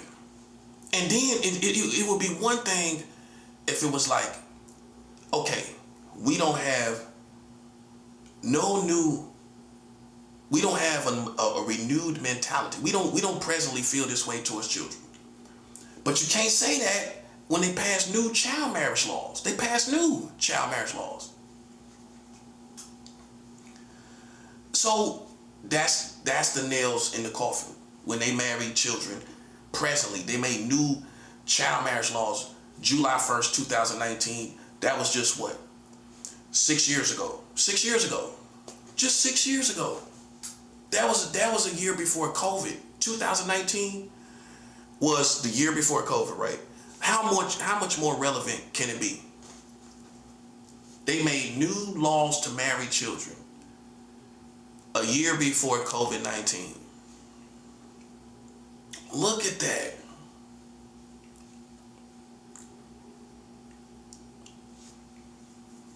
That's what I'm saying.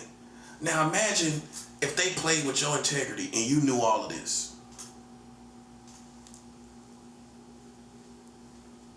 And that's what I'm saying. So what you should be alarmed about is somebody knew about this. That's what you should be looking at.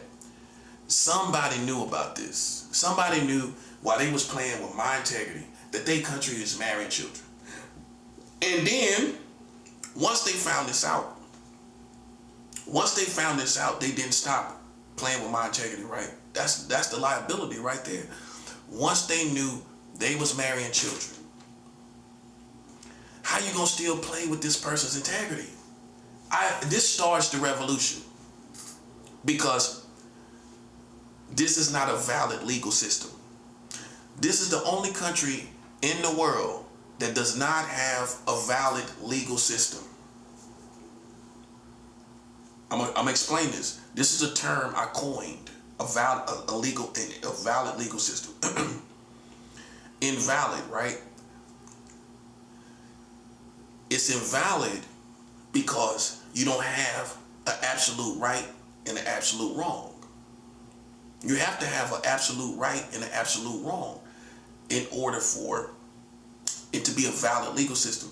So if I lock you up for the same thing that I'm giving rights for someone else to do, the same thing, right? How is that a legal system? When one guy gets locked up, he has sex with children, he gets locked up. The other guy, he marries a child the same age. How is that a valid legal system? One guy gets locked up in one state. I'm gonna give you an example. So California is the best example. California has the age of consent at 18, right? 18 on the dot. But they passed new child marriage laws in the state of California, July 1st, 2019. Obviously, the child marriage laws is under 18.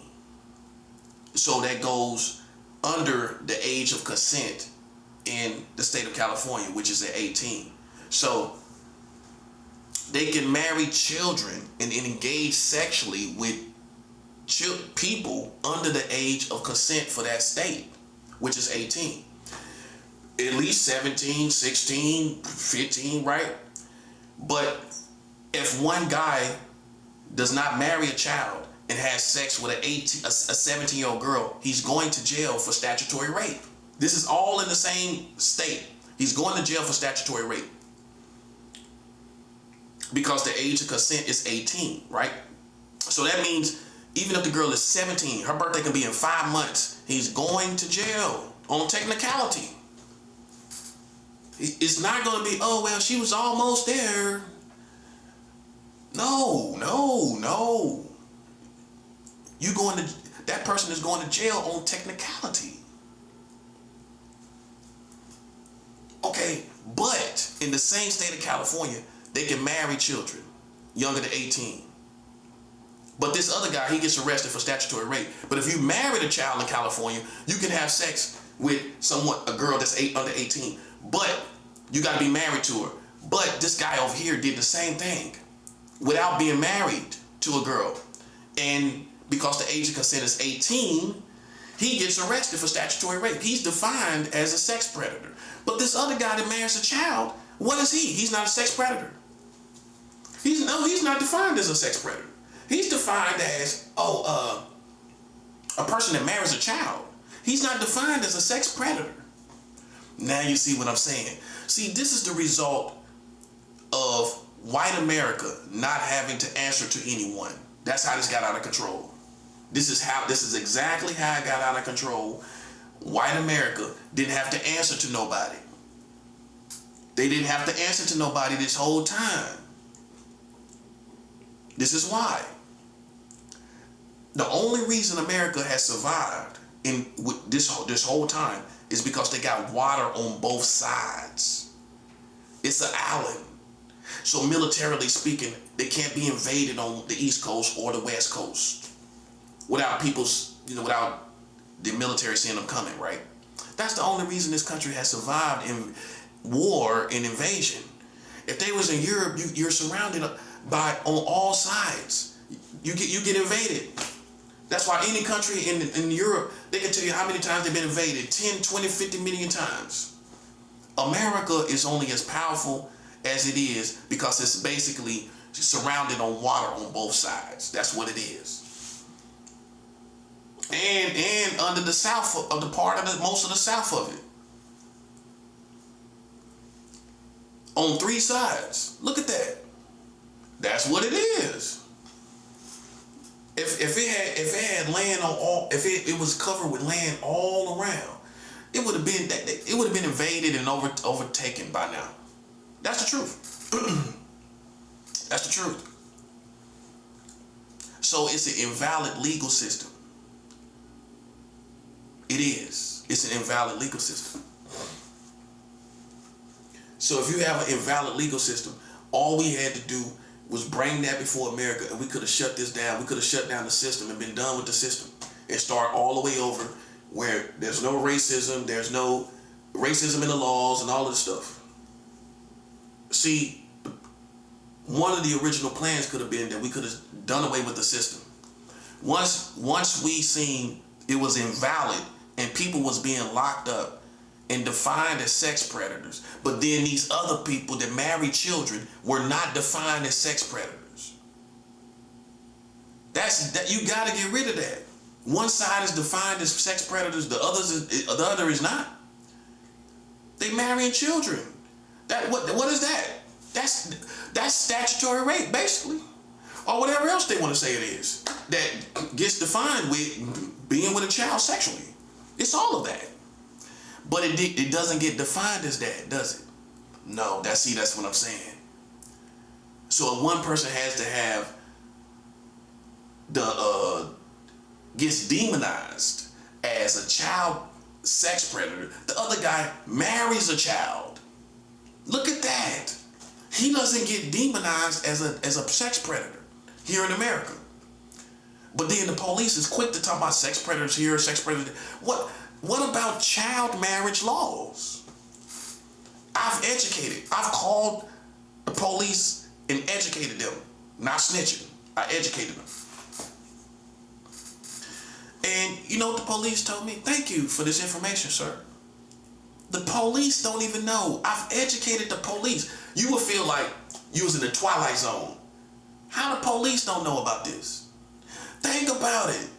I've talked to police. And they was like, what? Yeah, they're marrying children in America. The police said, what? Oh, well.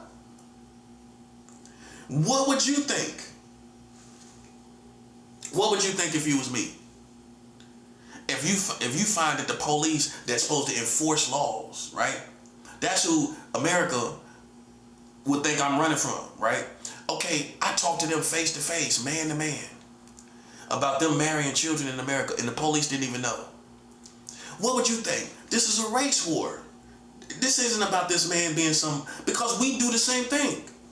So then, at some point, if you process this information and realize, okay, this man is doing the same thing. They doing the same thing that they accused this man of. At this point, if you go past that, it's about my race. It has to be considered that. If you're doing the same thing by law as Americans that you accused other people of, right? That's the insinuation. It definitely is, right? Okay, but we find out that they marrying children, but they know I'm the one talking about it. They know this. The Americans know I'm the one talking about it. But you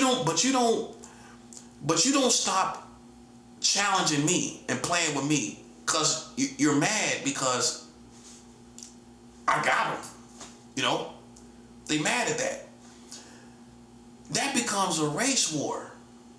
That's not the same. See, that's why it's so important to have definitions of everything, because people gonna put their own definition on what they doing. Right. And you gotta go and check definitions. Okay, no, you ain't seen me as a pedophile is this. Let me tell you what a pedophile is by definition. A pedophile by definition is first an adult that sexualizes a child. That's a pedophile. If they talk about something you did as a child, you wasn't a pedophile. No, you wasn't. No. It's too many people that done things as a child themselves. A child don't even know what they're halfway doing. So how you gonna hold them to the same standard? You can't hold somebody that was a child to the same standard as an adult, because they don't know no better, literally. It gets chalked off as experimenting and it's the person had the mind, literally, of an undeveloped brain. They had the brain, an undeveloped brain. A child has an undeveloped brain. So would you judge the brain of an undeveloped brain? Who's gonna do that? Now you see what I'm saying?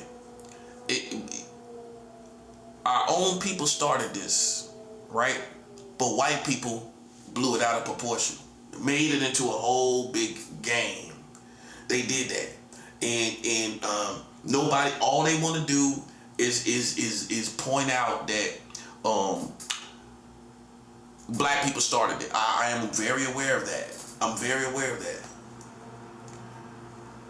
But you, as a community, shouldn't have came out here uneducated on your community.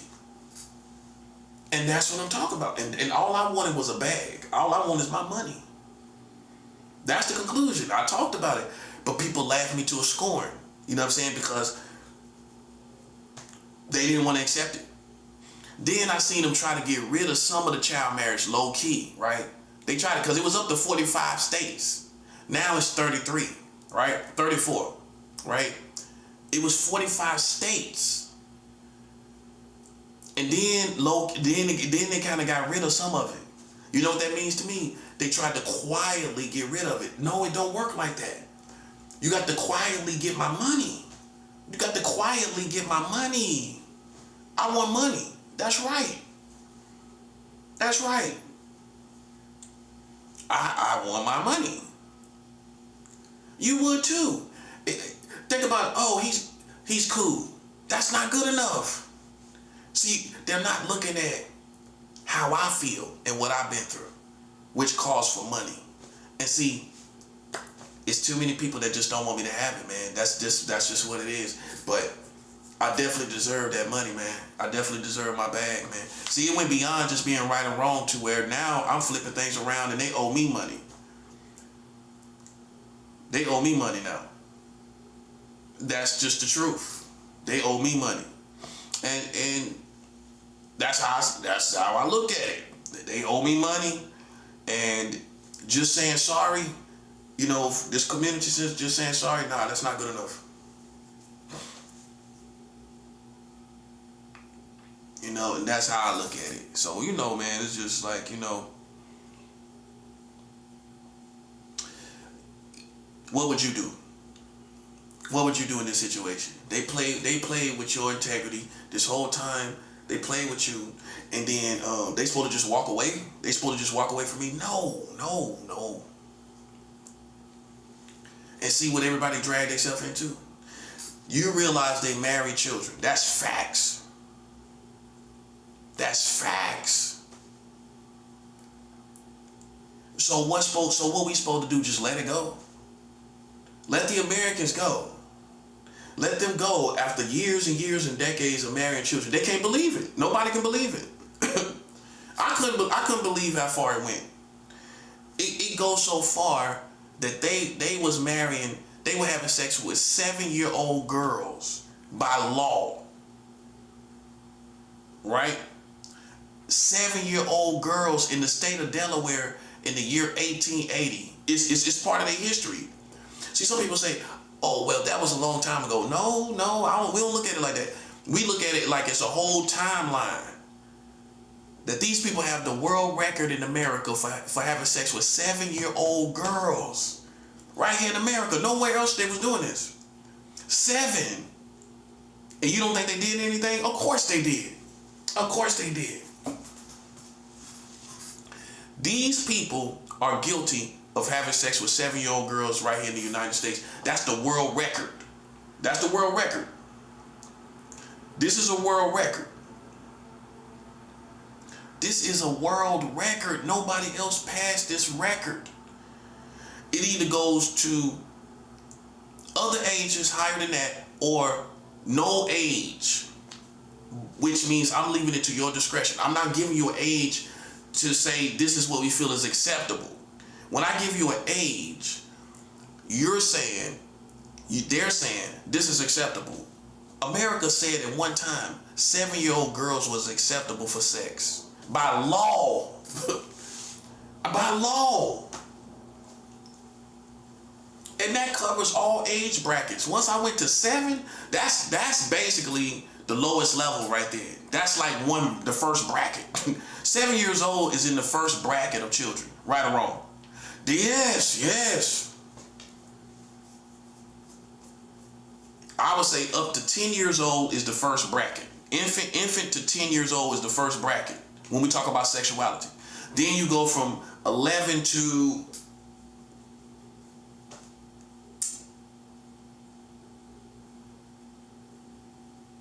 I say 11 to 14.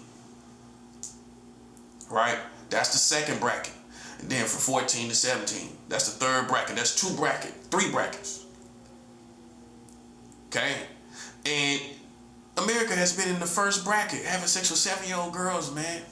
See, nobody, all the military don't want to have these conversations. Because when we talk to military, they don't know either. Just like the police, they don't know. They blindly serve this country, especially a lot of white Americans. They wasn't taught about none of this. No, they thought their country protected children.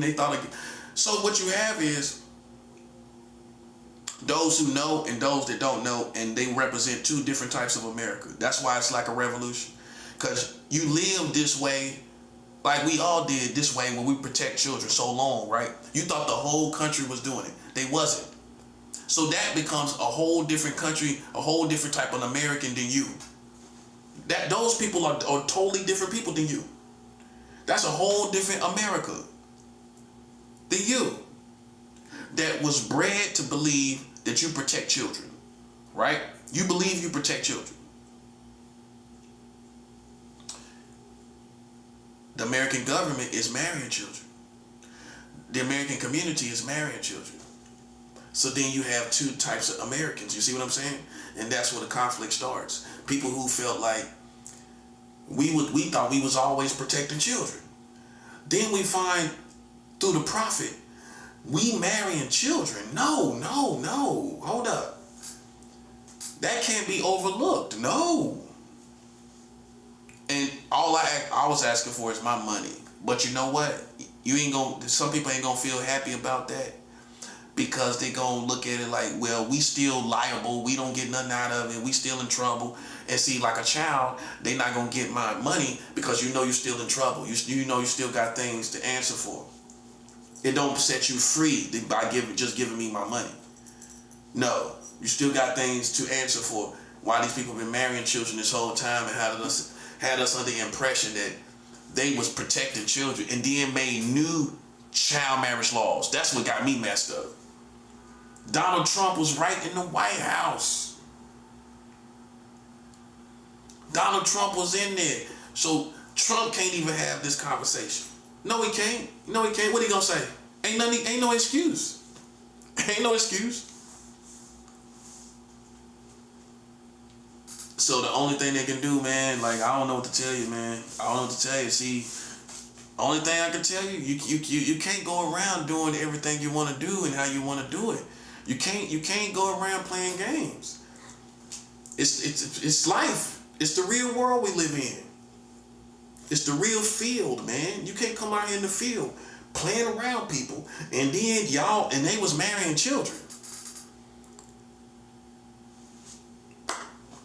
And that's the difference between God's people and everybody else, man.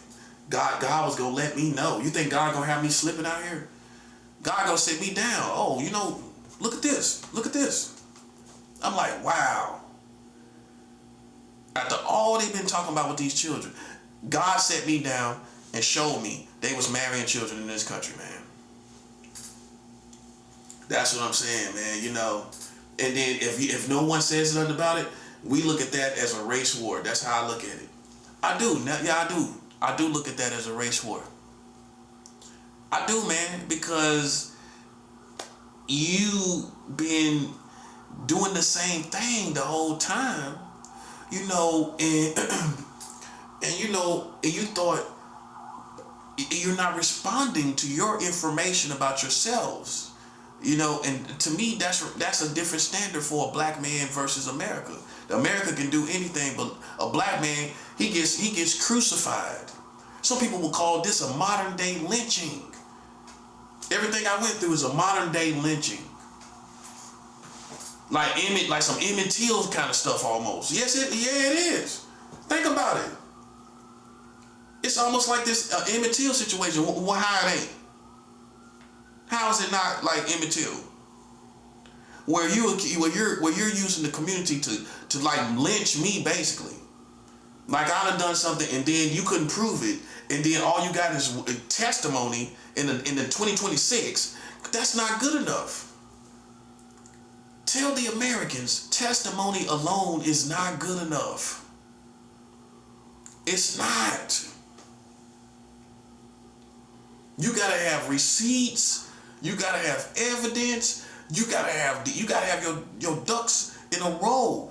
I got my ducks in a row. They've been marrying children. That's my ducks in a row. That's my ducks in a row, bro. Y'all marrying children? Yes, sir. That's it. That's all I gotta say. I don't gotta say nothing else. And the next conversation is my money. And here's the bigger problem. This is the bigger problem here. God is gonna do something about it if nobody does nothing about it. Because, man, listen, man, God is waiting for you to realize he's sitting here, God is standing and waiting, looking at this whole situation attentively, waiting. Like a lion waiting for your next move. Because if y'all don't respond to this information, man, listen, you're gonna be in the same jam you in right now, man. It ain't no way. It ain't no way out. Like that Rocky Ford. There's no easy way out. There's no easy. Tell them white boys. There's no easy way out.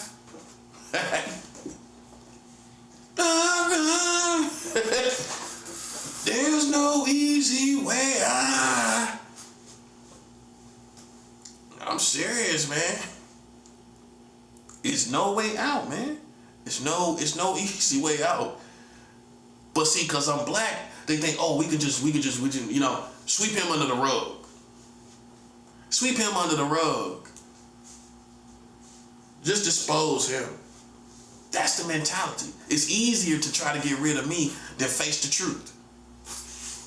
See, that's just how it is. It's easy to just kind of, well, we'll work it out. We'll try to work it out as we go. And we'll just get rid of this guy. That's what I'm saying. That's not how it is. Yes, it is. And God did not allow it. God did not allow that. And that's what I'm saying. You know what I'm saying? You don't think God is looking at the fact that they marrying children? Of course. He knew the Lord told me.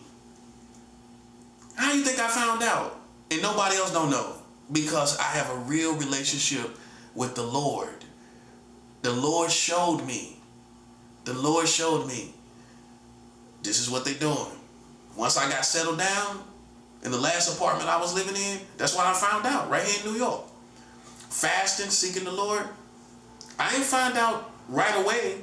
I just spent time with God, kept fasting, and God just was able to sit me down and reveal it to me. And it's just, what can you say? What can you say about it? What can you say? You know, see, that's where people are hung up. What next? What can we say next? What happens next? But nobody's moving forward. What happens next is I get my money. I get my money, that's right. Now, if people find me to be a leader or other things, that gets addressed after my money. That's the only thing that's right. That's the only thing that's right. See, as the black man, you don't get taken seriously for the age that you are. I'm older than your mayor, your New York City mayor. Moran Donnie I'm older than him. Now you see what I'm saying? But how do people see me? Like I'm in my 20s or something. I'm older than Moran Donnie, your New York City mayor. I'm older than him. Well, he's like what, 36, 7, somewhere around in there? He ain't no older than 37. He older than about what, 30? He about 36. He's no older than 37 years old. He ain't 40. He ain't even 40 yet. That's facts, right? And the Americans will have more respect for somebody that's younger than me. And what's the difference? They'll take them seriously, more seriously than they take me. And because I'm black, that's what it is. You're gonna say, oh, come on, well, you tell me what it is. What would you make sense of it? You gonna just stay where you don't understand what you mean? I think it's how we conditioned to treat black people. That's how I think it is. Well, we don't halfway take them seriously. We don't halfway take black people seriously. We're all taught that, including other black people, not to take each other seriously. That's not my fault. That people didn't take me seriously. You're marrying children? Hey, that's serious as it gets. To people out here that protect children, people marrying children in America, think about that. Now, if Moran Donnie, your mayor, tells you about it, oh, the world falls apart. Oh, hear this part. If Jay-Z tell you, oh, black people, I can't believe they marrying children in America. If Jay-Z get on a live and for 5 minutes, he ain't got to be on there but 5 minutes. Jay-Z get on a live for 5 minutes and say, yo, yeah, they marrying children in America. Yo, yeah. He say, yo, yeah. They marrying children. Right? Y'all gonna lose y'all mind. What's the difference? If Beyonce tell y'all on the live, well, I got something to tell y'all. Y'all have been marrying children in the United States of America. Beyonce tell y'all that. You'll lose your mind, won't you? All these people will. Teenagers, everything. It'll change the whole country.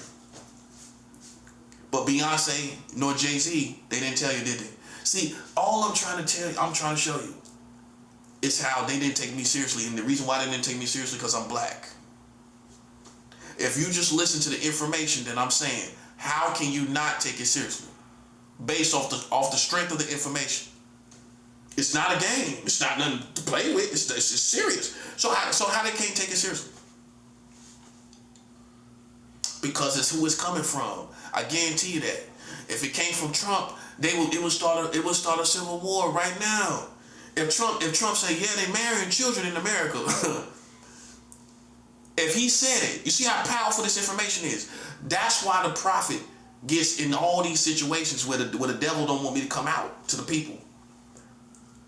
You see it, don't you? Because if anybody else, if anybody that was famous, anybody that was of high caliber said the same thing I'm saying, using the words of the prophet, right? Using the information of the prophet, it would change everything in a blink of an eye. If Jay-Z told you this information, the whole Brooklyn would change. Everybody would change in one instant. That's why the devil knows in this time that we live in with the internet and all of that, they gotta try to manipulate because we can change everything in an instant. I can change everything in an instant just with revealing this. And that's why, and see how everybody sit back cool. That's what I'm talking about, man. But then let them find something new on me, right? They up in arms, ain't they? That's the truth. They up in arms if they even find me thinking about something. They don't listen. You don't think people know? You don't think I know as a prophet? They got people watching my mind. They got my mind under surveillance. What kind of prophet would I be if I didn't know that? Did somebody tell me that? No. I paid attention. God showed me. God revealed it to me. They got people watching my mind. But yet you ain't looking at these people marrying children. They marrying children, but you watching my mind. That ain't corny white boy stuff. It is. That's white boy corny stuff. They watching my mind while they marrying children. Well, I don't know what you're going to find that's worse than that. I don't know what you're going to find that's worse than marrying children. In my mind, I ain't never thought about marrying no children. And I done spread this information from coast to coast. I got reputation for talking to black people down from coast to coast with this. When I was in California, man, what kind of man you think I would be not to talk about this? I was there in California talking about this. People know me for talking about this everywhere. I educated the police, not snitching at all. I talked to the police in California, San Francisco. I told them, yo, y'all know y'all marrying children in America. The cop said, what? It was two of them. What? Like, yeah. He said, and you know what the cop said? We thank you for this information. Now, that's for all of white America. I educated your cops out here on the beat. They listen, your cops didn't even know. The cops on the beat out here who you support, right, over me, you'll support them over me any day of the week, right? I'm talking about white America. You'll support the cops any day of the week over me, right? If it came down to me and them, you're going to support them, right? Ride.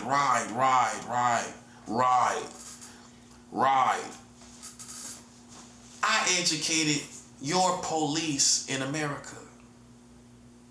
You didn't even do that, did you? As white Americans, you did it? You educated your police? You didn't, did you? Come on, man, stop playing. Beyonce, Jay-Z, all these artists didn't know nothing about it. And look, as soon as they think they got something on either one of them, Jay-Z, look how they think they had something on them, look how they was acting. I'm telling you, this is the same pattern that happens all the time. The people in America will sit back and act like they got something on you, right? As a black man, like Jesus, you going to the cross, like they crucifying you. But let them be doing the same thing. Quiet as kept. They not saying nothing. They not saying nothing about you, about them marrying children. They not saying nothing about that. You don't think that's racism? I do. And all people gonna say is, well, we don't think it's about that. Well, that don't change my feelings. It is about that because, see, if you understand higher psychology, this would have been over. If my race was different. Oh yeah. If I was a Chinese man, right? And I didn't do anything. You found out I didn't do anything, right?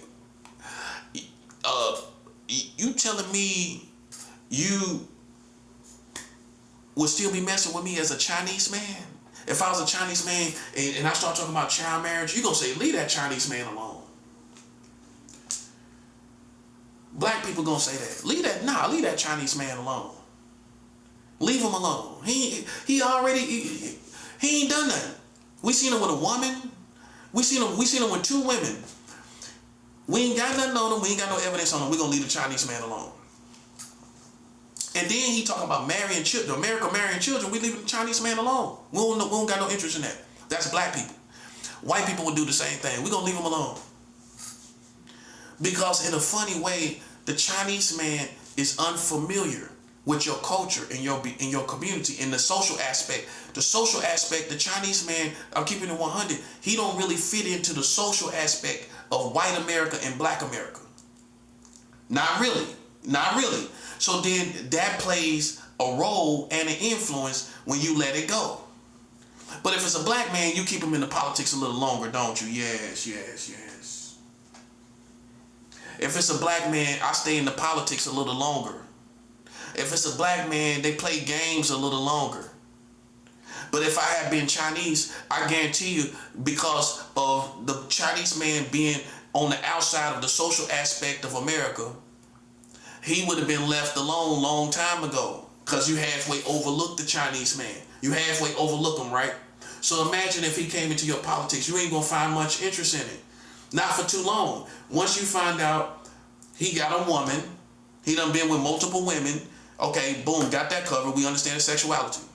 We got that covered. He got a child in the world. His son is 18. My son is 18, right? Okay, so he got a child in the world. Okay, so this man done had put a child in the world. This is not just some weirdo moving around the country. Do you see what I'm saying? He's a father just like I am. This is what I look at. Okay, this Chinese man got a son that's 18. He been with women even after his marriage. He been married. Even after his marriage, he been with women. So we see who he is sexually, right? Okay, boom. We got it all covered. We got that covered. Now, they ain't got no evidence on this man. They don't see him to be doing anything presently. So then, because he's Chinese, we gonna let it go. We gonna let go of the social, because he doesn't fit into our social aspect. He already kind of don't. Okay, so then we kind of unfamiliar with Chinese people anyway, a little bit. Because of that, being unfamiliar and he don't fit into our social aspect, we gonna let it go as soon as we find him to be innocent.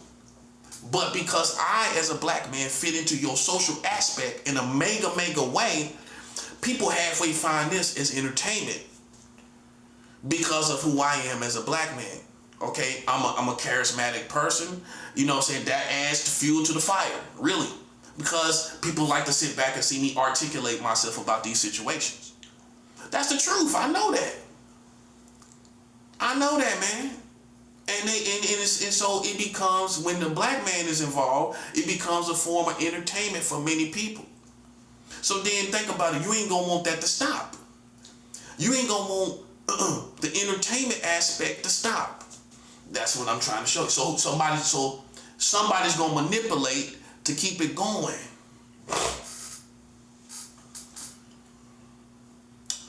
And that's really what it is. That's what it is. That's what it's all about. And that's how you got to look at it. You know, if you think that if you think that this will be going on with other people, it's not about race, that's foolishness, man. Because I know you treat every race different according to their assignment. Every race has an assignment. The Indians, the Asians, and you're treated according to the assignment that America has given you in America. You ain't gonna see no Indian people go through this mistreatment because they got an assignment and they're taught in higher psychology as Americans to treat them according to their assignment. Treat them a certain way according to what they're assigned to do here in America. If they these Indians from India become biochemists and all, you know what I mean, biochemists and all these different things like that, we gonna treat that person like they got this promising future in America, and we ain't gonna mistreat that person. That person got their mind on something. We think that, at least we think that, right? So you're treated according to your assignment here in America. Indians gonna be treated differently according to their assignment. Okay, Hispanic or Latinos gonna be treated according to their assignment. White people gonna be treated according to their assignment. Black people gonna be treated according to their assignment. But your assignment has been given to Hispanics and Latinos. They've been did that. The only assignment that black people have now is the rich people, the rich black people. They do things for, that's the assignment. That's the only reason we're here, is because or we're treated kind of decently, let's put it like that. The only reason we're treated not as bad as in post-slavery times is because of rich black people, and we have to be the consumers for their goods. We have to consume the products, the tickets to see these rappers, the tickets to see these basketball players. So our assignment is to be the consumer, to buy these goods. That's the only reason you're around, because somebody got to buy these goods. But that's really not enough to keep you around. You know what I'm saying? You know, we got enough consumers now. When you look at the consumer aspect, okay, knocking off a couple consumers ain't gonna hurt us. After all, we do have other consumers too. And they are buying some of these black rich people's products as well. You know, yeah, everybody's all in the same culture now these days. So they gonna buy, some of these white people gonna be consumers too. With that being said, they don't kind of mind knocking off a couple consumers. They don't mind mistreating the consumers. That's what we are. Now, if you look at other races of individuals now, Hispanic or Latinos took our assignment to take the low-end jobs, to do customer service. They already got people in place to replace us on the workforce level. They already can do it. They already got it in place. They got more than enough people to replace us. That's what you got to look at. And that's been going on for quite some time. So our assignment basically has been given to them, but we still have the assignment of being a consumer. You're treated according to your assignment in America. As the Chinese gonna be treated way better. A police gonna look at him and give him way more of the benefit of the doubt. Why? Is it based on that policeman personally? No, he's been programmed by higher psychology to treat this person right. He don't even know why he do it. Because in the culture of America, he has been programmed with information to treat this person better, right, to treat him a certain way. And you're going to go by all this different stuff that you see of how Chinese people are treated. You're going to go by all this information you've seen of how they're treated, right? And you're going to be programmed kind of to treat them the same way. That's why a Chinese man wouldn't be going through this. No, not this long. A black man going through it because you're programmed to treat me a certain way, even as other black people. We get programmed to treat each other a certain way. That's why we treat each other a certain way. We get programmed to treat each other a certain way. And so when you get an epiphany about the culture, how we're programmed to hate each other from the culture with the music and everything in the culture, that's the programming right there. While we're at each other's necks all the time. So you see, it's real. It's higher psychology. Higher psychology is all that people should be talking about right now. Because this ain't simple games. This is people that's college educated or better. Geniuses, brilliant people that is controlling the psychology. Because the way psychology is controlled, because it's controlled in every country. It's in every country. You can have a positive way to control psychology, and you can have a negative way to control psychology. But you have to control psychology because it's a whole bunch of people against one government, right? In any country, you can pick any country you want, and they have to make sure the people are not overthrowing the government. I mean, everybody could just say, let's get the government. And what could they do? They couldn't do nothing. They could do nothing to you. The government could do nothing for themselves. If millions and millions of people just decided to charge the government. So then how can we stop millions of people in America from overtaking the government? We have to control their psychology. Now, how you do it is a whole different issue, but you got to do it. Think about it. In America, there is roughly 400 million people. That's all it is. It's 400 million in America, in the United States. It's 400 million people. How can I control 400 million people without them overtaking the government facilities and taking over the government and overthrowing the government? How can I stop them? How can I make them go work? How can I make them do what I want them to do? I gotta understand higher psychology. That's the only way. In any country, if I don't control these people, they can get among themselves and start thinking like, hey man, we need to do something about this government, man. We need to go do something about these people. What can stop that kind of thinking? They have to have higher psychology in place, where they give you certain programming on TV, where we're all together, give you a sense of pride. They know they have to do this. They got to show you the flag. They got to show you people saluting the flag. They got to show you Donald Trump. They got to show you all this stuff on TV. They got to show you these things to give you these images, and it's all for higher psychology. Those who are very intelligent know this. They have to do this. If they don't do this, especially in times of unrest and times when things are like this, then people get among themselves and start inciting violence and riots and confusion and revolutions and destruction. That's why during COVID-19, they passed out stimulus checks. They only did that because of things were so bad. They did not want the people to rally together, even if it wasn't the Americans' fault. The people still could have just lost it, and it could have been unrest. So in order to kind of make people chill a little bit, give them a little something to drink, because they know the average person is gonna get something to drink, cigarettes and other things, other festivities, and and they're gonna smoke and they're gonna do they're gonna chill.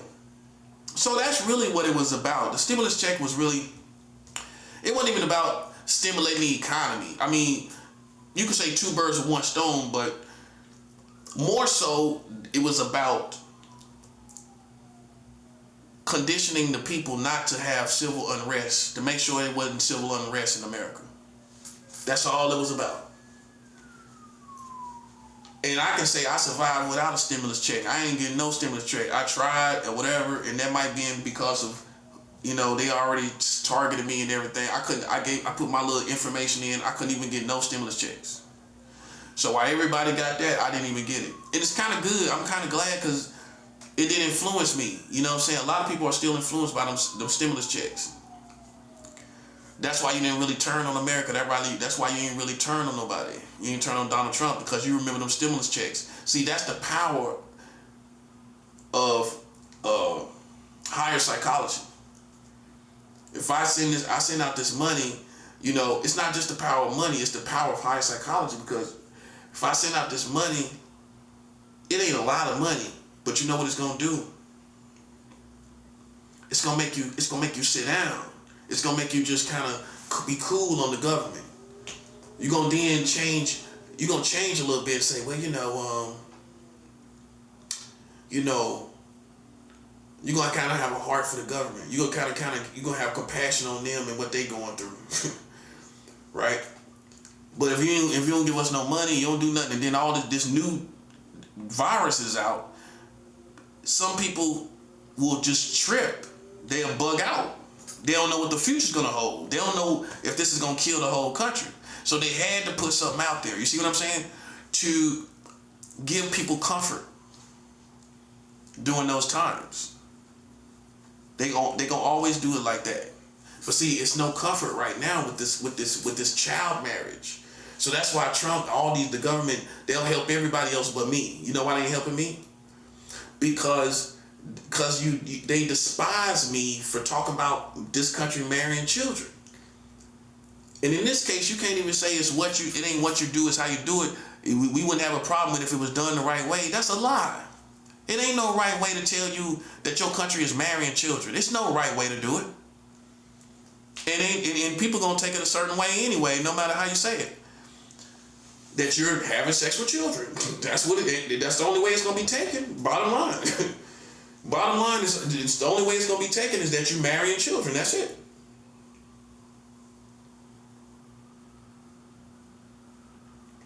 And so more than anything, people are looking at me like, they looking at me like I'm they hung up on my behavior. They hung up on my motives. Don't worry about that. Don't worry about my motives and my behavior. Look at this. Look at them marrying children. That's all I want you to look at. Because besides my behavior and motives, they marrying children. That's something they doing on their own. I know what information I got. I know they can't get past it. I know they can't get past this. They can't get past it. And God is just waiting. God is just waiting for, because see, the white man always gonna sit back and play with the black man. I mean, this is nothing different. So see, it's easy for me to sit back and just renege with the ancestors. I'm just with the ancestors. I'm like one of the black people from the past that's with the ancestors. I don't like America. I don't love America. And then it might be good for you, and I'm not telling you to be like me, but I'm not like you. It might be good for you, it might work for you, it don't work for me. That's just and I can't live your life and make it work for me. You know what I'm saying? It doesn't work for me. And it's been like this. It don't work for all black people. So keep that in mind. Why it works for you is somebody in America, it don't work for them as a black person. America don't work for us, all of us. And that's life. That's how it is. Ain't nothing you can do about it. It don't work for everybody. And you can talk about work ethic. I can show you how people get killed on the job. I can show you how two people got killed at a Dollar Tree. That was around July 2024? Yeah, them two people got killed working on the job, doing what the society expect them to do. So you couldn't say they was disposable people that wasn't doing nothing with their life. They was working. These two black people in 2024 and got killed. So what that tells you, as an individual, you can never let your guard down for what the culture is doing and what the stuff shows you on TV and the internet. You yourself could still be subject to being killed here in America right now. And see, that's why I carry myself the way I do. No matter if I get along with black people or not, I'm still a black man in America. I'm still subject to a random attack. At any time. This doesn't stop. See, the deception is, we in 2026, racism is gone. No, it's not. It's reinstalled into every generation. Every generation is going to receive their teaching of racism from their forefathers, from their parents. It ain't no such thing. If you doubt how long racism can go on or a race war can go on, all I want you to look at is the Arabs and the Jews. The Arabs and the Jews in the Middle East is the longest race war in my opinion in the modern day world. They've been at each other's necks way longer than black and white people have. So a race war can go on for decades and hundreds of years. It can go on for hundreds of years. And if you ever think that the culture or whatever's around you can stop it, all I want you to look at is the Jewish people and the Arab people. Arabs and Jews, that's the whole reason that situation went on with Gaza and Israel. That's what that was all about. That was a race war. That's why they had no compassion on their children and you didn't wake up and realize it. If people don't stop at your children and you got thousands and thousands and thousands and thousands of children, how many children died? Last time I counted, it was around 17,000 kids. Who knows what it is now? It's probably like 23,000 kids, something like that. Last time I checked, it was like 17,000 or something. Between 15 and 17,000. Right now, just based off of everything that has happened, it's probably like 23,000 kids. Did Israel stop? No, Israel did not stop. And if you think I'm one of them Christians that stick with Israel, rain, sun, or shine, no, I don't. I don't stick with Israel, rain, sun, or shine. No, I don't. And so we have to understand, Israel, the Jewish people in Israel are taught generation to generation to hate the Arab people. Oh yeah. And vice versa. Arab people are taught to hate the Jewish people too. It's back and forth. It's a race war. It's a race war between them, and it ain't gonna stop. And it may have started out with religion, because the Muslims are Arab and the Jewish people practice Judaism and all of that, right?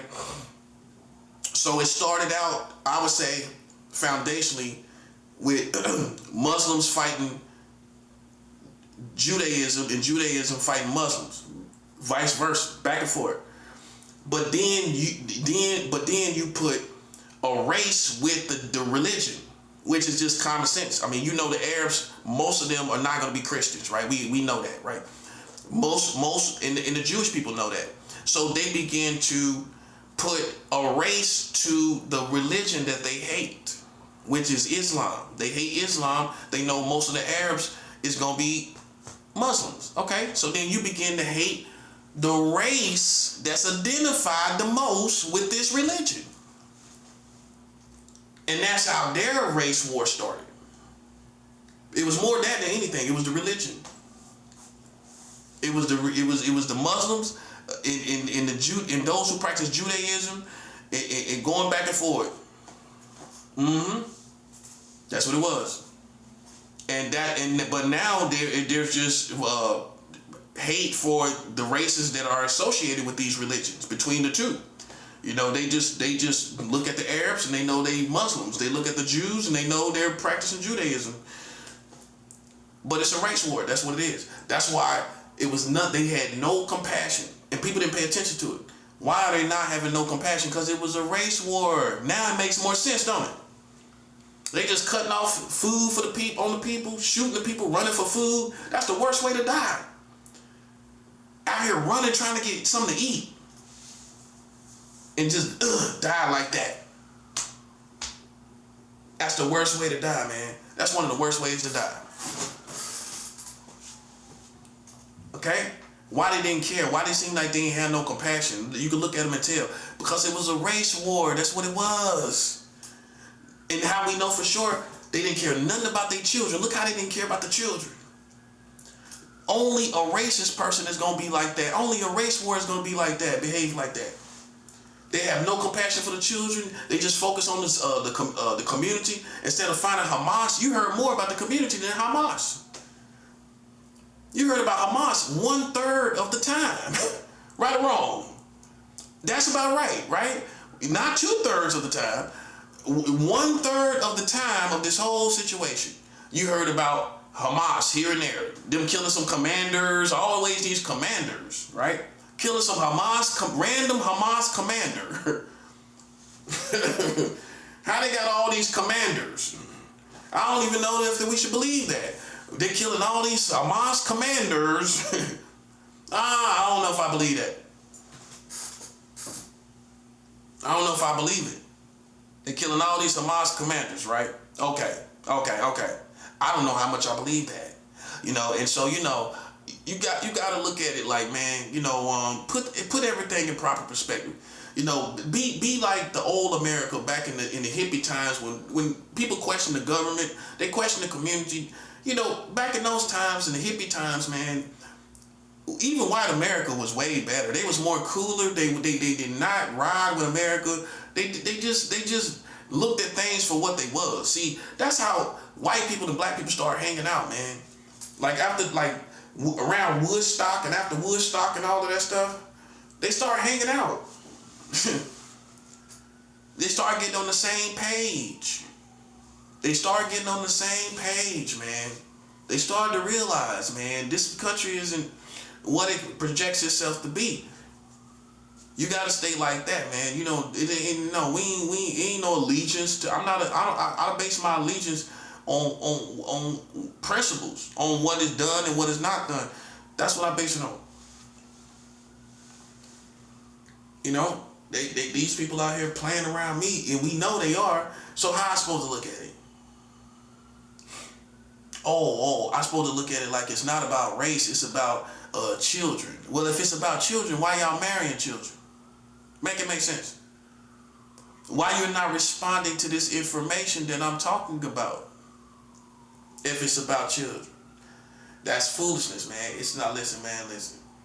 The Americans are not responding to this information. That tells me it's not about children, right or wrong.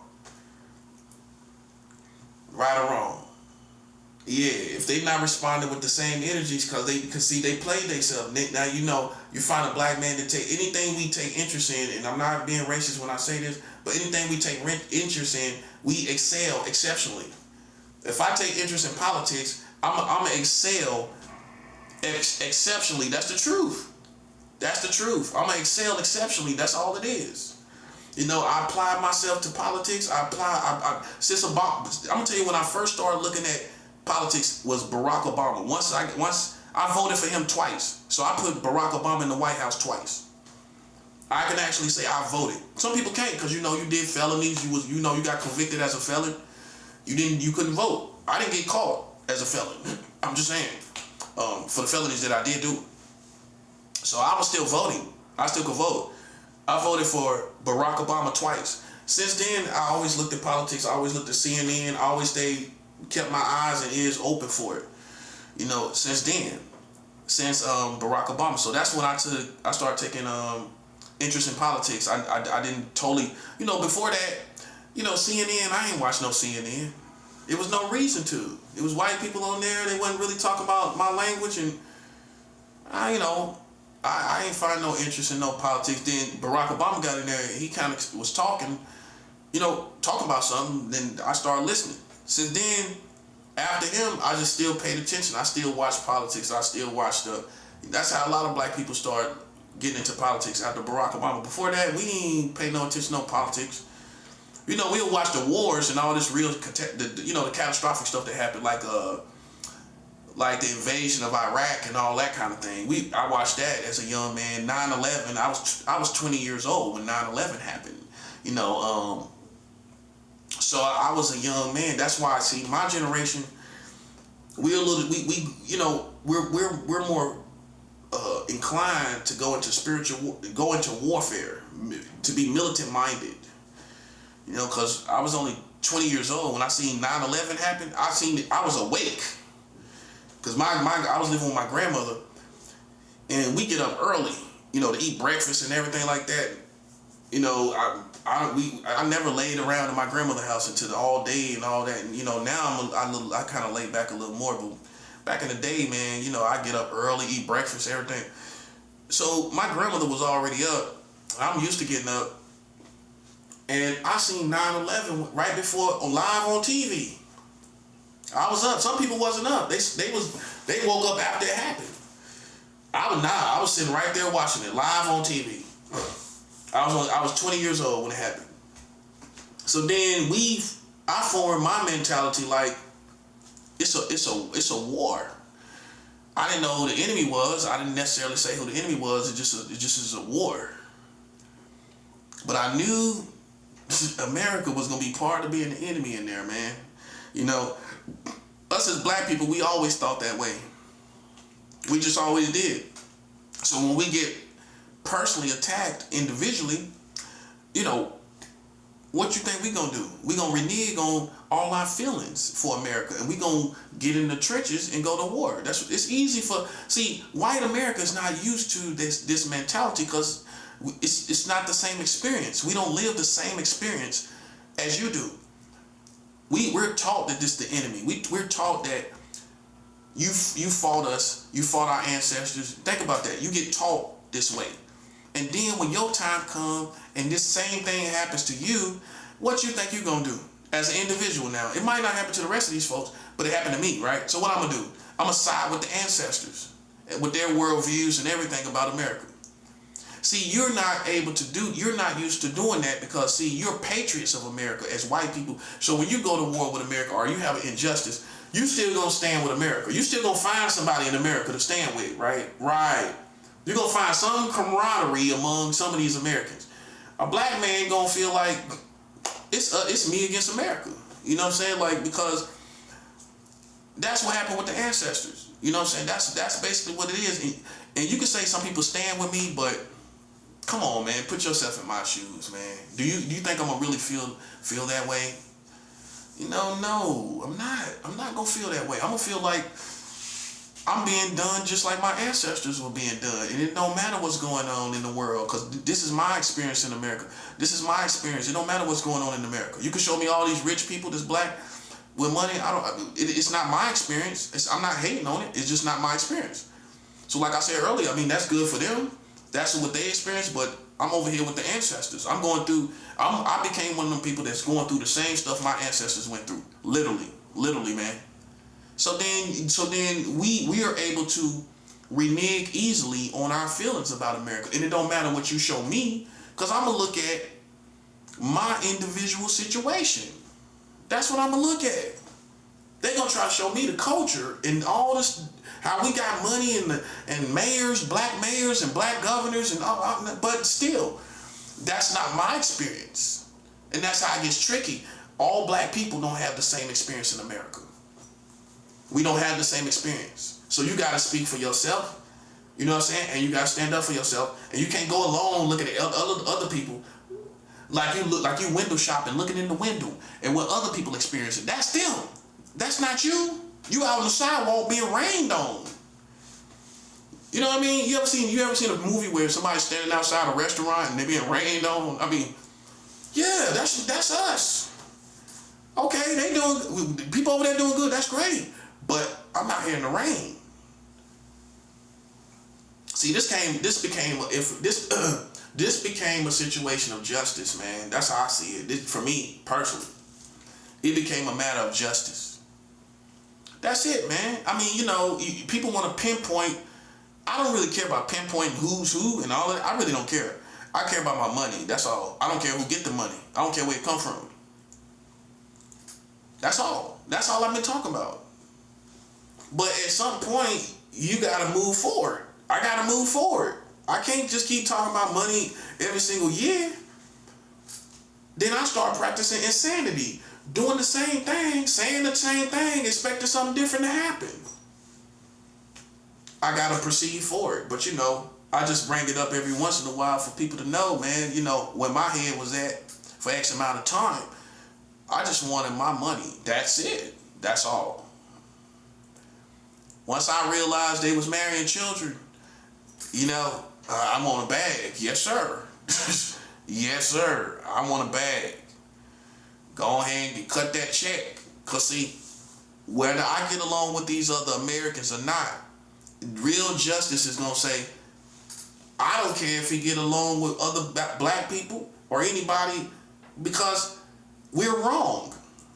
They're waiting to cut the check if I get along with white people or black people or Hispanic or Latino. Nah. Like I've explained this before. If you had a racist in your town, right? But you know you did this racist wrong, right? The American government is still gonna cut a check for the wrong that they did. They ain't gonna say, well, you know, he racist, so we ain't gonna come to check. You could be the biggest racist in town, and if the government is still gonna cut you a check because of the wrong that they done to you, not these other issues. Nah. You call this man a pedophile, but y'all was marrying children. That's what we talking about. That's where the check come in. Not, oh, well, you know, how did he get along with other people? Nah. See, that's going issue to issue. That's how I put it. You going issue to issue. Nah. We talk about what all this started out about, which was you talking about I'm a sex offender or whatever, you know. But you couldn't find nothing on me. And then we find out, he finds out, I find out, you marrying children. Come on, buddy, listen. That's a check right there. That's a bag right there, buddy. Whether I get along with anybody, it don't matter. So holding my bag based on me getting along with other people, that's you trying to manipulate for yourself. That's them trying to utilize me. And maybe you want me, listen, maybe you do want me to be some type of leader, but use common sense according to my kind of reasoning as a black man. I'm not thinking about doing nothing until I get my money. Not a 2-for-1 deal where I do something for you and that's how it works. No. You should have known a black man gonna be sharper than that, man. Come on. I get my money first, and then I decide if I want to do something with somebody else.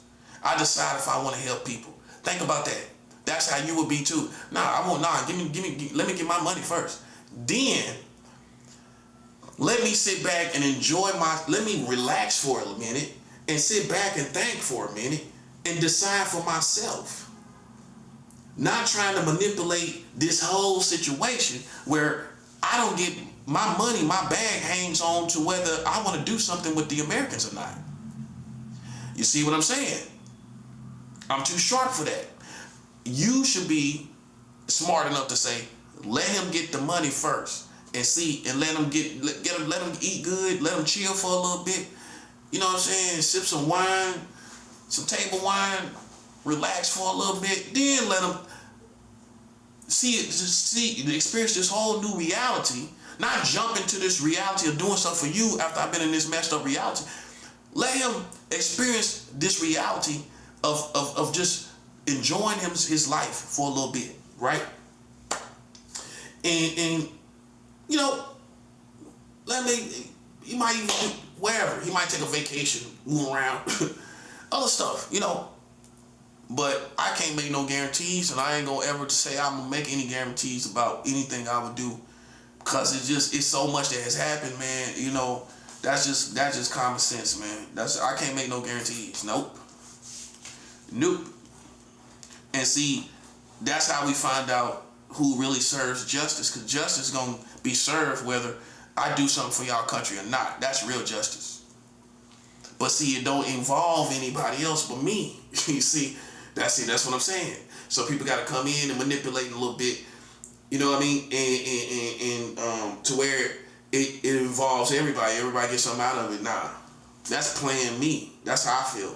Yeah, I decide whether other people are involved when it comes to me. Whether other people benefit off of me, I decide that. I decide whether my situation benefits other people when I'm helping other people. But as far as the issue at hand, it has already been settled, and I deserve a bag off what happened, whether I get along with people or not. The government ain't gonna ask you, well, are you racist? Before I give you this check for this injustice, we just want to know if you're racist or not. You think the government gonna say that? Especially the American government. They ain't gonna care about that. No, they not. They gonna give me a bag off of the injustice. And see, that's how far gone this is, bro. This has been going on for years. You know, I can't stress that enough. This is not, I can see if it was like 3 months. And some people out here are acting like this been going on for 3 months. This ain't been going on for no 3 months. I only been here in this room for 3 months. That's the only thing been going on for 3 months. This has been going on way longer than 3 months, man. And therefore, there has to be different actions. There has to be different corresponding action. You know what I'm saying? It has to be. You know what I'm saying? People that respect me, you know what I'm saying? I can see the signs where people respect what I'm talking about. But even with that being said, my main objective is still my money. You see what I'm saying? And you will be the same way too, man. Because I mean, it's not gonna be good enough. That's the truth. It's just not. It's like, okay, making me a leader, I can sense all of that kind of stuff, but that's not making it better. That making me a leader to help them is making it better. Me being a leader consider that kind of narcissistic a little bit? Where making it better for me is me being a leader for America. That's making it better for me. No, it's not. It's making it better for them. See how they still benefit out of the situation? That's not how it works, man. See, a wise man would just give me my money. And then see what he, because you can't lose that way. You did the right thing. And if he decides to be with us while some other things change, while you tearing down some other stuff, including this child marriage, while that's being torn down, he has time. This guy's going to be over here chilling while we tearing this down. See, that's how it's supposed to go. You cut him a check. This stuff gets torn down. Them talking about marrying children and playing with people out here this whole time. They were playing with R. Kelly. They playing with Michael Jackson. If I was Michael Jackson's lawyer, you know he ain't had no educated lawyer. I would have said, hold up. Y'all talking about Michael Jackson with these children. Let's not forget America marries children. As young as 7 years old, you have a history of having sex with 7-year-old girls in America. Or boys too, probably. But I figured that was more for girls. I mean, just the nastiness of men, you know, that's just what it is. You know, it catered to men that want to have sex with these 7-year-old girls. But even the military is having sex with children. Did you know that? Oh yeah, the military. Now people think I'm tripping now. Oh, he tripping. No, I'm not. No. The military. The military is having sex with children. Under the UCMJ program, which stands for Uniform Code of Military Justice. The UCMJ program, which determines the age of consent for all military personnel. It's set at 16 years old, where all military personnel can have sex with 16-year-old girls and boys. Now, can you believe that? You join the military, you gotta be 18 to join the military. But you could be an 18-year-old kid join the military having sex with 16-year-old girls and boys. You could be 40, you could be 30, you could be my age, you could be 45, 46, having sex with 16-year-old girls. Because the military right now has the age of consent at 16 for all military personnel. That's facts. Go look it up, go Google it. Go Google it. All military personnel can have sex with 16-year-old girls and boys. The military ain't even right. So now you see why the prophet, they hate the prophet. Because even when you show me military, because that's what a lot of Americans gonna do. They're gonna try to boast to the military, put these militaries around you, the military veterans and all of these veterans, Nazi, Navy veteran, Marine veteran. But yet they served a country that was marrying children and having the age of consent in the military at 16 years old. They could have sex with, they ain't gonna tell you the stories, but they did. They probably did. Well, I mean, the age of consent is 16. Are they gonna tell you? Well, I mean, probably not. I just assume that they got these stories, but because see, what I think is they cover their own butt, so if they go out into these different countries and these military personnel get caught up with these little girls, they don't get no scrutiny from it. They don't get no backlash from it. They had to do it because they go and see all these little exotic little girls, little pretty little girls they ain't never seen before. No, I'm keeping it real. They see all these pretty little girls, little exotic little girls, that these kind of girls they ain't never seen before. They don't know what to do. They don't know what to do. You would think all the discipline and the honor they got from the military, they would know what to do. They would be an honorable man and woman.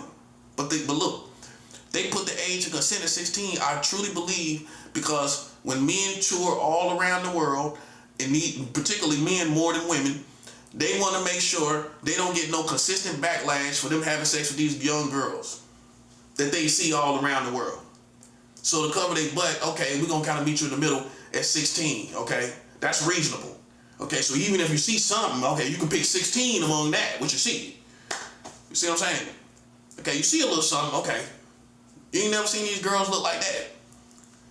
Okay, but you can pick 16 in that, and that's how far we go. That should be good enough. That should be young looking enough, right? That's what they think.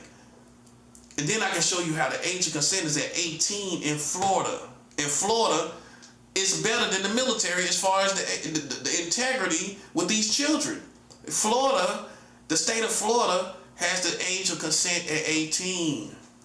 18 years old. You can't have sex with 17-year-old girls in Florida. Nope. Go look. You can't have sex with 17-year-old girls in Florida. You'll be arrested for statutory rape. See, that's the problem. When it's so ironic that they talk about the United States of America, but then there's no harmony in the laws. You know, the state of Florida thinks like this, New York thinks like this, California thinks like this, etc., etc. But the bottom line is the state of Florida is doing better than the military. The military got the age of consent at 16. Florida got it at 18. The military got it at 16. Who's doing better? The state of Florida is doing better than the integrity of the military. That's food for thought. That's food for thought right there. The age of consent is at 18 in Florida. The age of consent is at 16 in the military, which means when you enlist into the military, no matter what you do, you could be a computer technician, whatever you are, buddy. As long as you are enlisted in the military, you can have sex with 16-year-old girls and boys. Oh, and guess what? That also applies to all sexualities. So if you're a homosexual or a lesbian in the military, you can have sex with 16-year-old girls and boys. How y'all feel about that? See, the funny thing about America is when if a gay person does it, oh, it's a problem. It's a problem. If a gay dude having sex with a 16-year-old girl, a boy, it's a problem if, see, this is how I get you revved up. In the state of New York, the age of consent is 17, right? But it's a problem if a gay man have sex with a 17-year-old boy, isn't it? Oh, it's a problem. But a man can do this. He can have sex with a 17-year-old girl if he's heterosexual. But if a homosexual has sex with a 16-year-old boy, oh, you question him if he a pedophile. Or a 17-year-old boy, you question if he a pedophile. But you don't question if heterosexual men are pedophiles. If they have sex with 17-year-old girls right here in New York, the age of consent in New York is not 18, it's 17, right? Okay, that means that same age of consent applies to lesbian and homosexual community and tranny community, right? It applies to them. Okay, so then how you feel about a 60-year-old woman having sex with a 17-year-old girl? How you feel about that? How you feel about a 55-year-old man having sex with a 16-year-old boy? That's what New York can do. The heterosexuals can do it. But when you apply it to the gay community, you already have these stereotypes. You already feel some type of way, and you stereotype it, you demonize it more than the heterosexual community when they have sex with underage children. You see the difference? See, it's different when I tell you the same age of consent that applies to heterosexuals applies to homosexuals and lesbians. Yes, it do. Which means they're most likely, being that they got a culture of cruising, I'm just being real, they taking advantage of that age of consent. I'm telling you right now, because they out there cruising. You don't know what cruising is, because basically homosexuals and lesbians riding around looking for people to be with sexually, particularly, not relationally, sexually. Looking for people to be with sexually. Okay, so I know they taking advantage of it. They ain't turning it down. Come on. If the age of consent is 17, you telling me gay men turning down 17-year-old boys? No, they not. No, they not. Most of them are not. Because they gonna look at the age of consent in New York and be cool with it. Now, you as a straight man got a problem with that same gay man having sex with a 17-year-old boy, right? But that's the age of consent for New York. You got a problem with a lesbian woman having sex with a 17-year-old girl, right? But it's the age of consent for New York. But it feels differently. It angers you to think that a gay man would be with an underage boy. You see what I'm saying? It wakes you up. So if I tell you The age of consent is under 18 in 40 states of America. This is besides child marriage laws. This is the age of consent laws, right? Okay, the age of consent laws, the last time I checked, was under 18 in 40 states of America. That means in 40 states, the age of consent for sex is under 18. In 40 states. That's almost the whole country. Now, it may have changed from the last time I checked it, but the last time I checked it, it was 40 states. That's what I'm talking about, man. That's what I'm talking about. That's what I'm talking about. That's 4/5 of the community. That's 4/5 of the community, man. Marrying children. You got 5 parts, that's 10 states, right? We'll break it down in 10 states. You got 5 parts, that's 10 states. Based on that, that's 4/5 of the country. You only needed 10 more states and it's the whole country. That's 4/5 of the country. You got the age under consent of 18. That's why, listen, I was the wrong person to do this with, man. As a prophet, I am the wrong person to be talking about, to tell me some bogus information and then it really ain't the truth. I'm gonna find out if it's true or not. I mean, if you come out here projecting you for these children or whatever, and you slipping and you lacking, like they say in Chicago, they lacking. They out here lacking. Hey, listen, man, I'm gonna definitely catch that slipping, bro. They can't be out here doing that, and then not for a black man, because I'm gonna look at it like, come on, bro, you can't marry children. Talk about sex predators.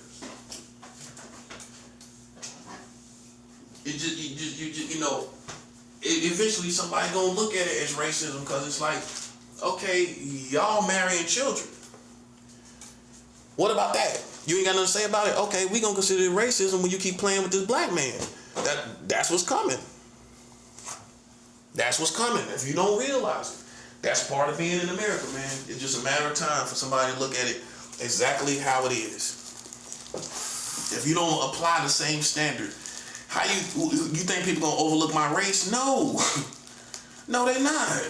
They gonna start looking at it like, this is a black guy. They marrying children. Okay. We notice y'all don't got the same energy that you got with this black guy when we start talking about marrying children. Y'all ain't got the same energy. Okay, so then we looking at it like the only thing you looking at is this. You like to play with this black man. You playing with this black man. When we apply it to other men that are not black, oh, it's cool. It's cool. It's cool to apply to the black man, but the white man, oh, these other people. See, it still becomes a matter of race, because when the white man is doing it, ain't nobody got nothing to say. That's my conclusion right there. When the white man is doing it, it ain't the same energy. The same energy ain't in the air when I tell you. When you ready to kill. Now listen, I'm not telling you to, but look, they acting like they want to smoke. Listen, and they ain't even had no charges. That's what I'm tripping off of, man. They wanted all the smoke, and then we found out they marrying children. Come on, bro. Come on, stop playing, man. How you not gonna look at it as racism? Especially with these rednecks, these white people, these rednecks. See, a redneck, you know what he gonna say? This is just a dark period in our community, in our culture, in our community. This is just a dark time. We'll get past this. But he ain't say it was a dark time when they was talking about what you was doing. He ain't say it was a dark time when they was talking about what you was doing, did they? They ain't just chalk it off as a dark time. No, they wanted all the smoke. But then when they found out they were slipping in the same area, now this is a dark period that we got to get through. This is a dark time and a dark chapter. That's a better term to use. This is a dark chapter in American history. That's how they think. We'll get past this, but they couldn't get past what you was doing. or what they heard you did. See, come on, man. Listen. My mama didn't raise no fool, man. You understand me? I know when I got you, and I got you. I got you. I got you, buddy. See, what I told you was, that's my ghetto moment for the day. See, what I told you was, listen, you out here contradicting yourself.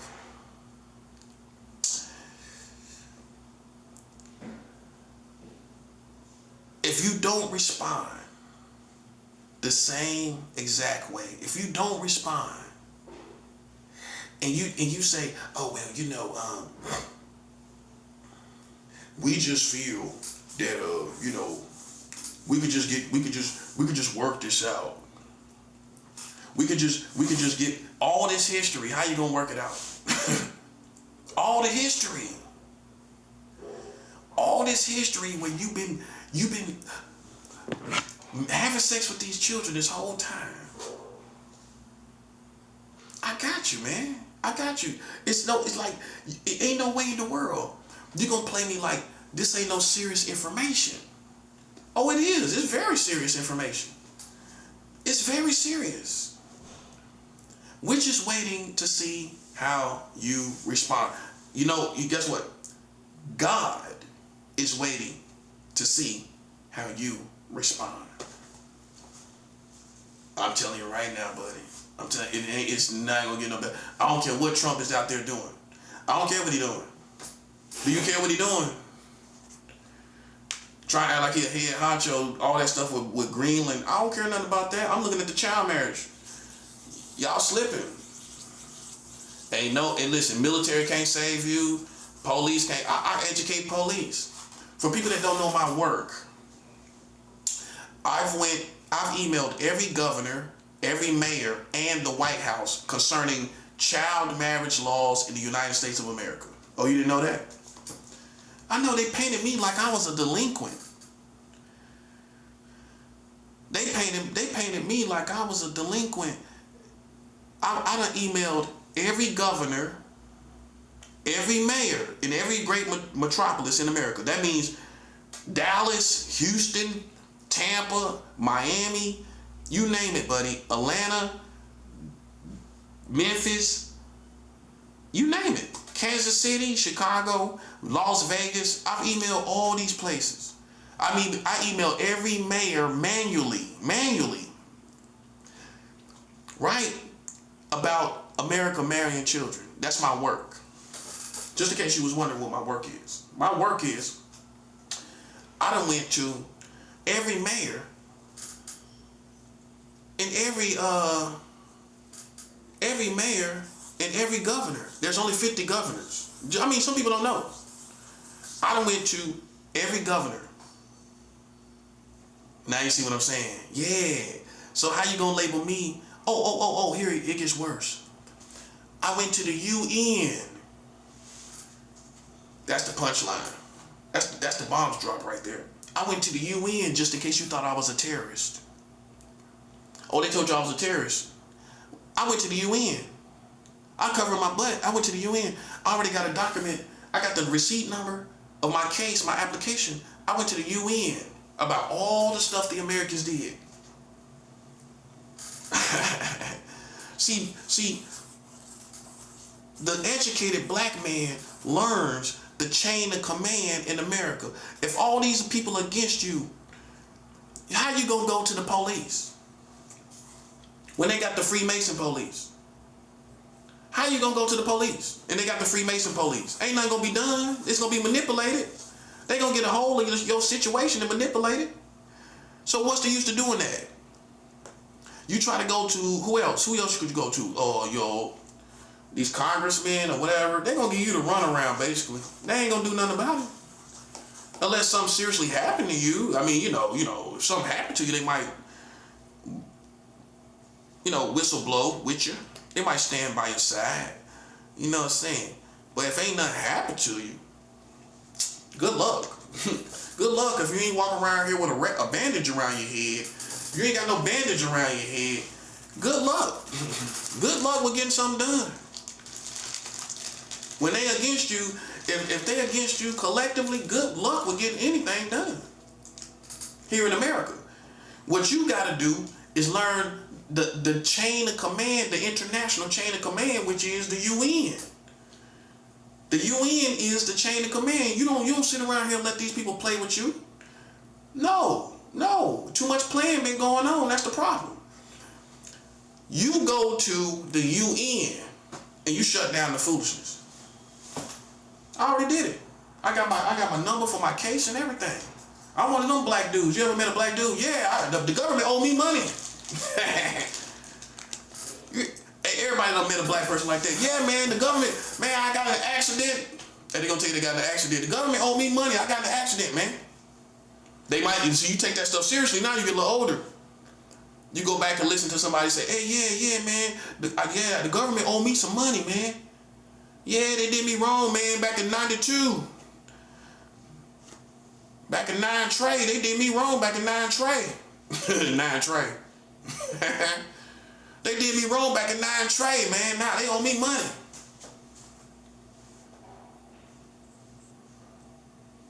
It's guys out there like that. Talking about the government owe me money. I'm one of them dudes. Now I done became one of them dudes. Yeah, they owe me money, buddy. For real. For real, they owe me money. That's real. So I went to the UN. Heck yeah, that's right. I went to the UN. That's what you do. You don't sit around here and let these people play with you like you in high school. You know what I'm saying? Like you subject, like Biggie said, imagine them sitting back like they decide. Like imagine them sitting back while they, imagine them sitting back, I sit back while they decide what they gonna do. That's on the Bleed Just Like Us song. Biggie was like, imagine them sitting back while they decide. You know what I'm saying? That's one of the coldest lines he made, man. You know what I'm saying? Imagine you sitting back while America decide and then they marrying children. You feel me? Nah. You don't sit back and let people act like they got the right, they got a yay or nay on your life. That's what I call it, a yay or nay, a yes or no. Like they can put a yes or no on your life. You don't let nobody play with you like that, especially when they slip and marrying children. That's a negative, buddy. No, you ain't got no yay or nay on my life. You can't put no yay or nay on my life. You tripping?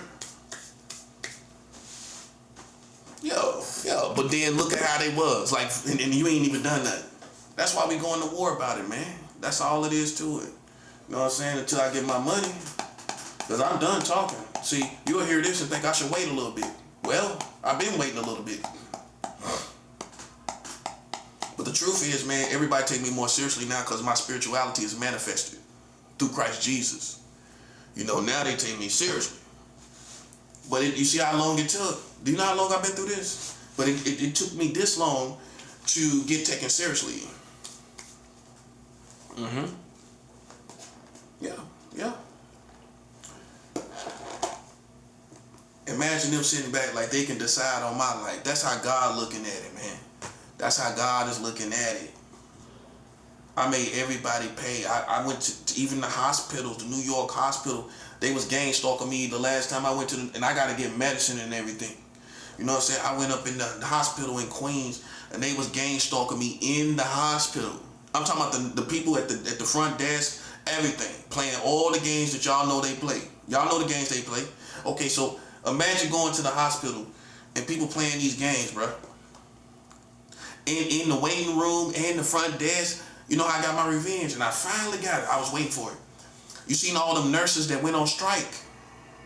You seen all them nurses that went on strike? All them nurses went on strike, didn't they? They went on strike. We're gonna say it like a southern dude. Them nurses went on strike, didn't they? Them nurses went on strike, didn't they? Yes, sir. Them nurses went on strike. That's my revenge. That's checkmate for the hospital. Yes, sir. Listen, man. I get revenge on everybody. God's way. I couldn't wait to get them people back. I'm gonna tell you, this was in my mind. This is the absolute truth. I didn't want to go back to the hospital, even to get my medicine, until enough things happen out here in the streets for me to get my point across. And I got it across right up in there. See, God knew what I was doing. I ain't even want to step foot in the hospital from that time that they gang stalked me back in October 2023, right? I ain't even want to go in the hospital until it was understood. And now I got my point across because now the nurses went on strike. All the hospitals, all the major New York hospitals. That's my point across. Now, when I come back in there, they're gonna have a different look on their face. They're gonna think twice about playing with somebody because you look at all y'all just went through. You're gonna think a little twice. We're gonna put it like that. You're gonna think a little twice. Yes, sir. Yes, sir. Yes, sir. I listen. I get revenge. It ain't nothing personal. I always get my revenge. It's not about being vindictive. It's about justice, and sometimes revenge is justice. I mean, how is it not? It's self-explanatory. Revenge is justice sometimes. You know, you gotta get your revenge. See, I teach healthy hate. That's in the Bible. The Bible says it's a time to love and a time to hate. You have to practice healthy hate. Healthy hate is to refrain from embracing, to repel, to boycott, to protest. When you learn healthy hate, you get what you need. You can show love and you're not getting what you need. No, you're not. You ain't getting that money. You ain't getting no respect. People still playing in your face. Nah. I gotta get mine. I'm saying like somebody from LA. I gotta get mine. I gotta get mine. You know what I'm saying? I gotta get mine. I'm gonna say it like somebody from born and raised in LA. You know, I gotta get mine, bro. I gotta get mine. That's real. That's real, bro. You know what I'm saying? You don't let nobody play with you like it's a game. I started listening to Farrakhan. I listen to, if you think how I'm gonna be racist and I listen to Farrakhan. That's funny. That's laughable, man. See, you listen to these white boys. That's what I'm saying. A white boy gonna think all kind of stuff. If he sees something, but he ain't gonna understand it. Now go talk to a black person. They gonna know why you mad. Black people gonna say, nah, he mad. We know why he mad. They play with his integrity and then out here marrying children, and you wouldn't be mad. Of course. You'll be tripping out here. You'll be talking just like me. You'll be worse. Some of y'all will be worse. Oh, you would be. You'll be worse. You'll be tripping. You wouldn't know what to do. You know what I did? I went to the UN. I feel way better. I feel much better. I feel much better since I went to the UN. See, that's the chain of command. Even with black people gonna play in your face too these days, because they getting to feel how it feels to play with power like the white man. They finally got a chance to see how it feels. And guess what? You can't play with them. You know what you got to do? Who you gonna go to? Who you gonna run to? That's like that R&B song. Who you gonna run to when you need love? Who you gonna run to? Who you gonna run to when you need justice? Forget the love part. When you need justice.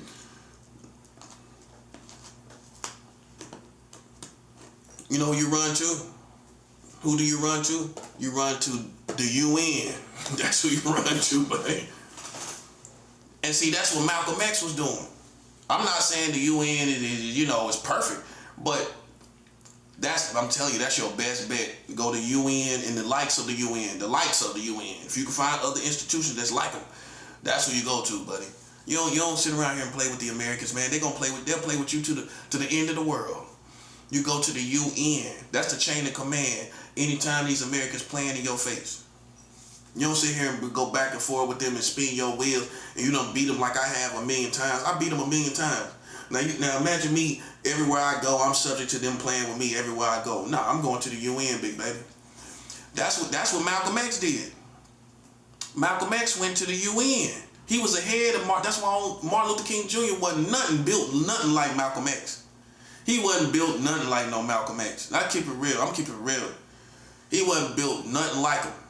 Malcolm X went to the UN when he was mistreated, about being mistreated in America. Because common sense is, who you gonna run to here? Who you gonna come to here?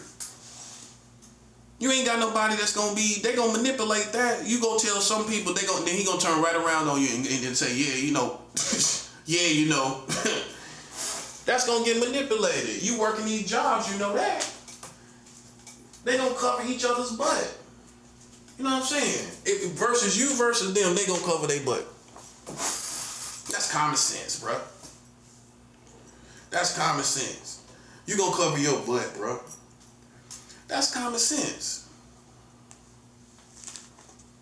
You know what I'm saying? So in that case, you got to do what Malcolm X did. Malcolm X went to the UN. That's what he did.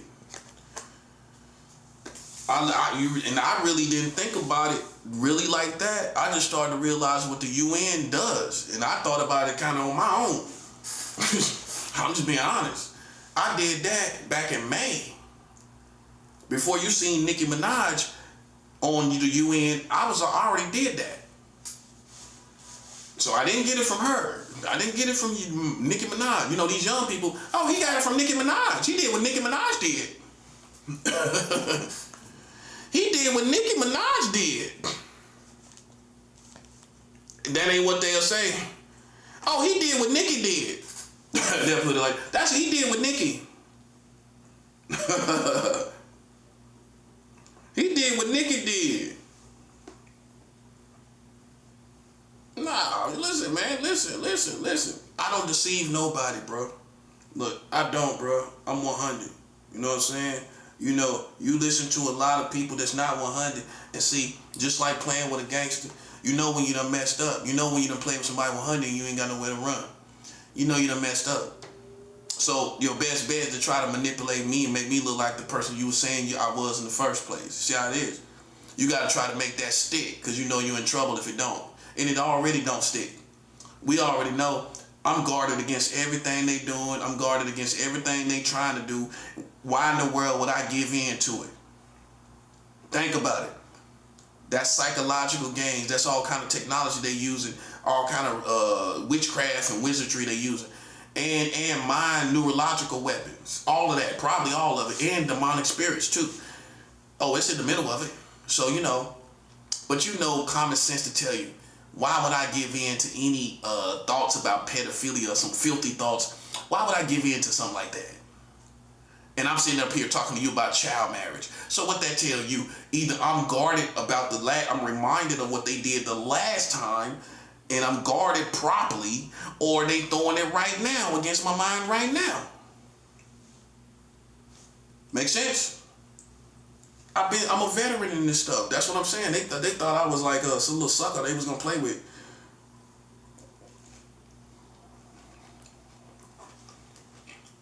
That's what they thought. So I went to the UN before Nicki Minaj even thought about it.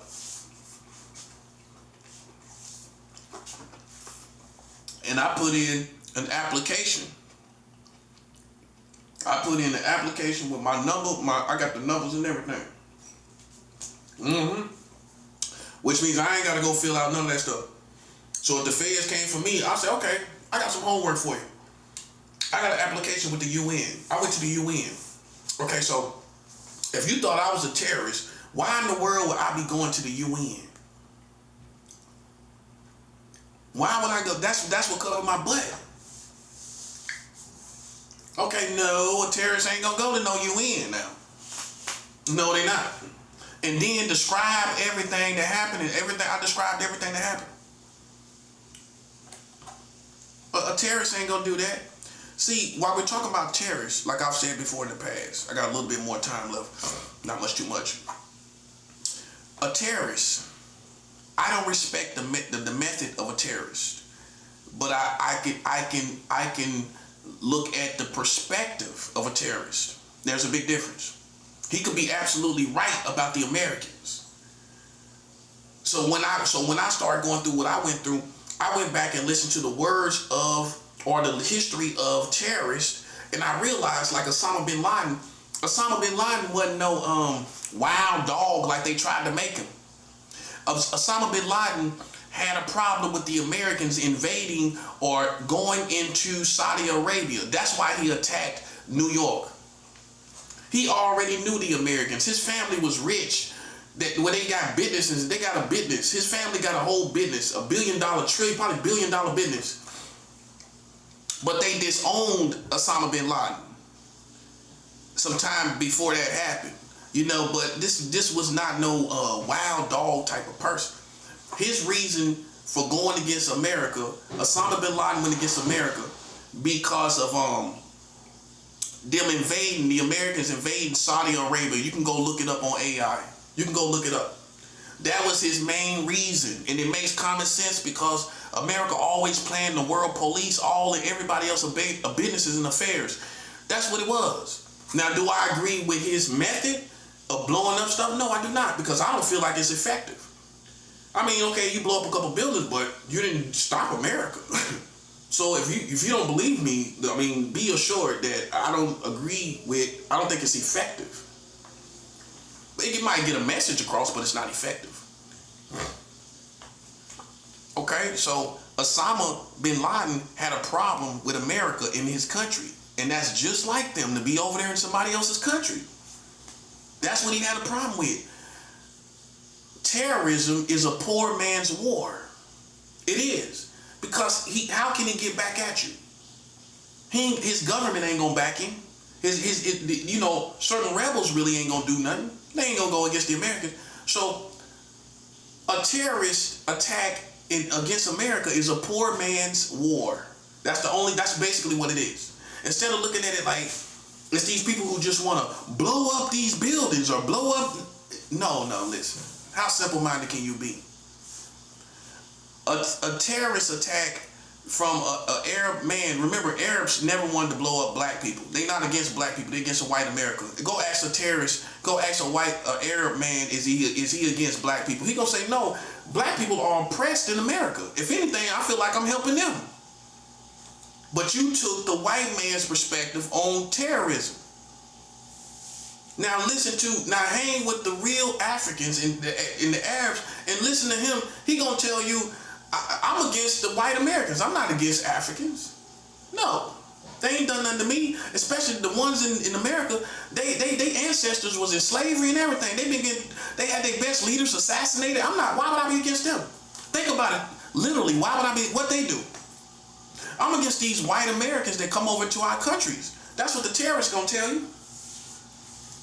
That's what he gonna tell you. Russia is gonna say the same thing. I'm not against the black man for what? He ain't do nothing to me. Chinese gonna tell you the same thing. I'm not against black people. You took the white Americans' enemies that he made on his own without you.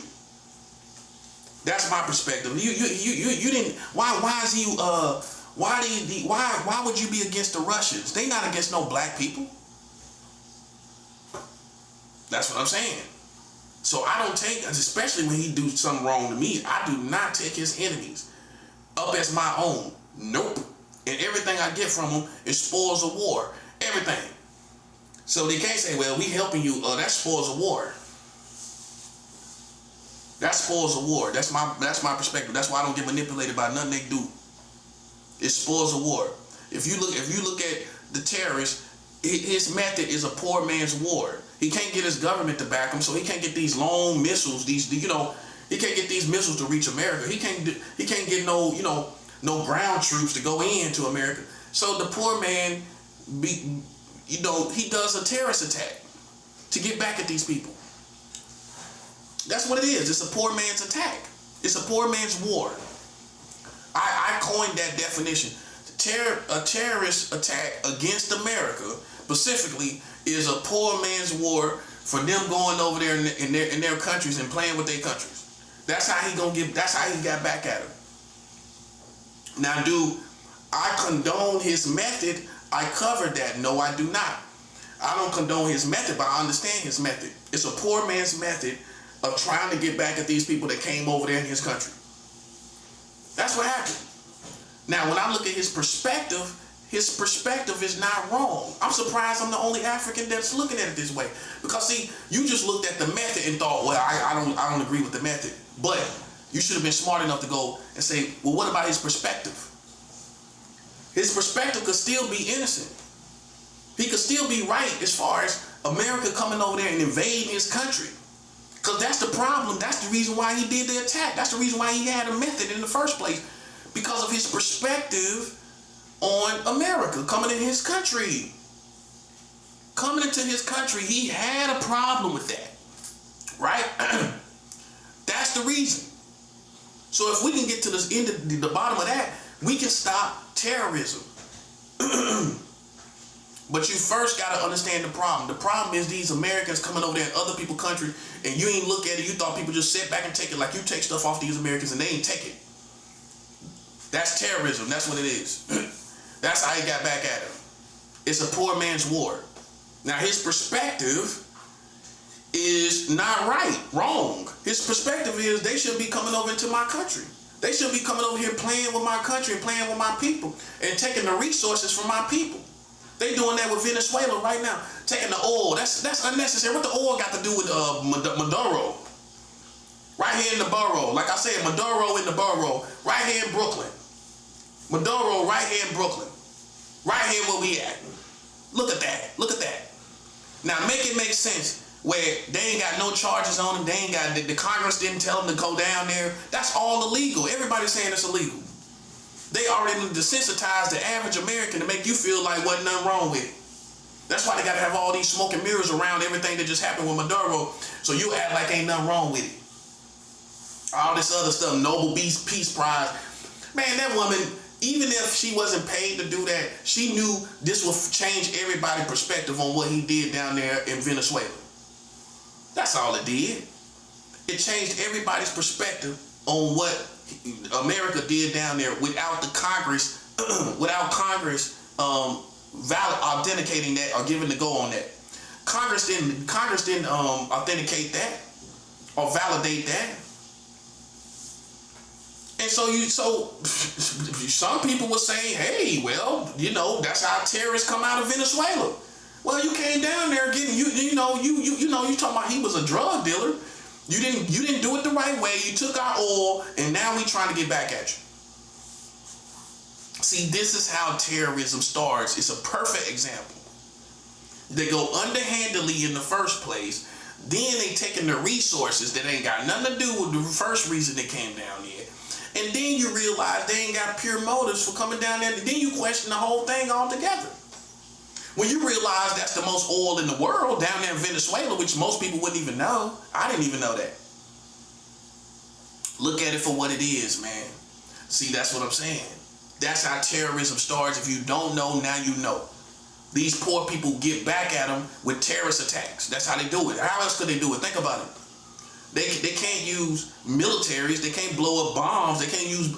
So what they gonna do? They're going to try to send some type of agents to do something, to make a message, to kill some of them and make a message. I'm not saying it's right. But it is what it is. It's what it is. It's the method that they choose, but it's a poor man's war. That's what the black man going to tell you. Terrorism is a poor man's war. That's what Malcolm X will tell you. It's a poor man's war getting back at these people that played these games with their country and did all kind of underhanded stuff. Now, they're going to these rednecks going to tell you, oh, the terrorists don't like what you stand for as Americans. That's why they're against you. They ain't got nothing to do with that. They been knew what you was about. Osama bin Laden been knew what the Americans was about. He knew them. He knew the Americans real close. He didn't decide to attack them until they came into Saudi Arabia and went into his country. That's when he had a problem with. Now go talk to these rednecks. They're gonna tell you, the terrorists is against America because what we stand for and how we, our culture. And that's what they're gonna tell you. Tell the truth. That's what you thought. You thought the terrorists was against your country because of how you live over here. That ain't got nothing to do with it. These terrorists don't care how you live. That ain't gonna provoke them to do that. What provoked them is when America come over there and play at their country and they want revenge for it. And you think about it, these people fly off and take resources and everything. You want revenge. That's what it is. And if you can understand it, you can stop it. You can get to the bottom of it. But trying to act like just to merely attack terrorists, it's not. It's you cut the head off of it, it's gonna grow back. Because America is doing the same thing. They over there in the Middle East right now. Talking about the board of peace over there in Gaza. You think terrorists ain't got a problem? They don't want America over there. Because America gonna do other stuff. They're gonna be doing other stuff. They're gonna put the rest of the Middle East under surveillance. For stupid people in the Middle East, America is going to use that platform to put the Middle East under surveillance. You should be smart enough to know that. They're gonna put their technology over there. They're gonna be over there. They're gonna have people over there. Everything. And that's how terrorists gonna look at it. Which to them is another invasion. So see, this is how it keeps going. This is how it keeps going. Going over there, playing the people's countries and everything, and then talking about terrorism like as in terms that they don't like what you stand for. They don't care about that. Think about it. No, that ain't what it is. America, specifically, when they deal with terrorism, the old school already, the baby boomers call them the world police. They already esteemed by their own people, American baby boomer generation. Who coined the term world police? It probably was the baby boomers. I've been hearing that term since I was a young man, and it's true. They play the world police. All in other people's affairs, policing the whole world. And then, of course, you're going to get somebody that got some backbone and decide to do something about it. And that manifests as terrorism. That's how it happens. And like I said, I personally don't agree with their method, right? But I understand their perspective. You can't come into another man's country, tearing it down, beating it down, and then expect him to not try to get back at you. And we know that's what you've been doing. See, this time we see in broad daylight, we see the Americans take oil and everything they want. That's what they've been doing, though. They've been doing this in other countries. And then guess what? The country that they invaded has no voice to even get to the news like they used to. Now they can get to the news and get their voice out. Think about in the 80s and the 70s, America was racist in other countries, and that racism manifested as stripping the land of resources and controlling other people's country like they're incompetent. Like these are incompetent people. Okay? That's how racism manifested in the 60s, the 70s, the 50s. They was racist. So how were they in other countries? This is how they was. How did racism manifest? We gonna go over there and take resources and treat them as incompetent people and take everything from their community. Take everything from their community and treat them like they can't even run their own country. Come over here. I'll show you how to run Venezuela. That's what they say to Maduro. I'll show you how to run Venezuela. I'll show you how to run Africa. I'll show you how to run these countries. That's racism. Like to say we're superior. We're white men. We know what to do. We know how to do this. Let's just step aside. We'll show you how to do it. Just step aside there. We'll show you how to do it there.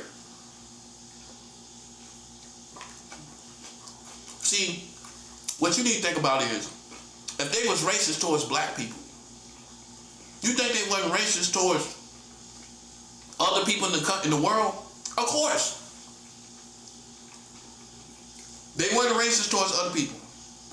So they were just racist towards black people. They went into the whole world with racism.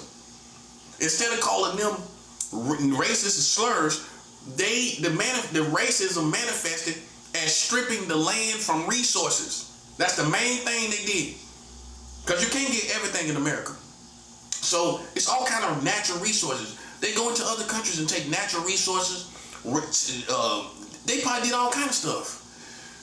Raped the women, all kind of stuff. They went into other countries and did all kind of stuff, man. And the people had no voice to let us know what really happened. We'll never know. We'll never know what all America did in all the rest of the world. We ain't gonna never know. We're never gonna know. And if you think you do know all the stories of what America did in these different countries, come on, man, you gotta be dreaming. You don't know all the stories and all the things they did. You'll never know. It was done so good. Listen, when them people didn't even have a voice, and then even after they recovered, they still didn't talk about it. You notice that? They ain't got no voice. These other countries ain't got no voice about what the Americans did in their country. And so then how you think it ain't gonna be no racism? Come on, terrorism. How you think it ain't gonna be no terrorism? Terrorism, the original terrorists manifest against the Americans because they went over in other countries, invading other countries for their goods and resources. And the people had a poor man's war to get back at these Americans. That's how terrorism first started. That's what white America need to know. Terrorism first started because of white Americans going over to other countries, and these people wasn't having it. Okay? And you may not agree with the method, but you got to look at what happened. They went and took resources from these other countries. They went and took all these things from other countries. You don't want to get back at these people. Think about it. And so terrorism is a poor man's war. Do I agree with it? No, but I understand what it is from a non-white man. That's a non-white man. He gonna relate to me. He ain't gonna have no problem with me.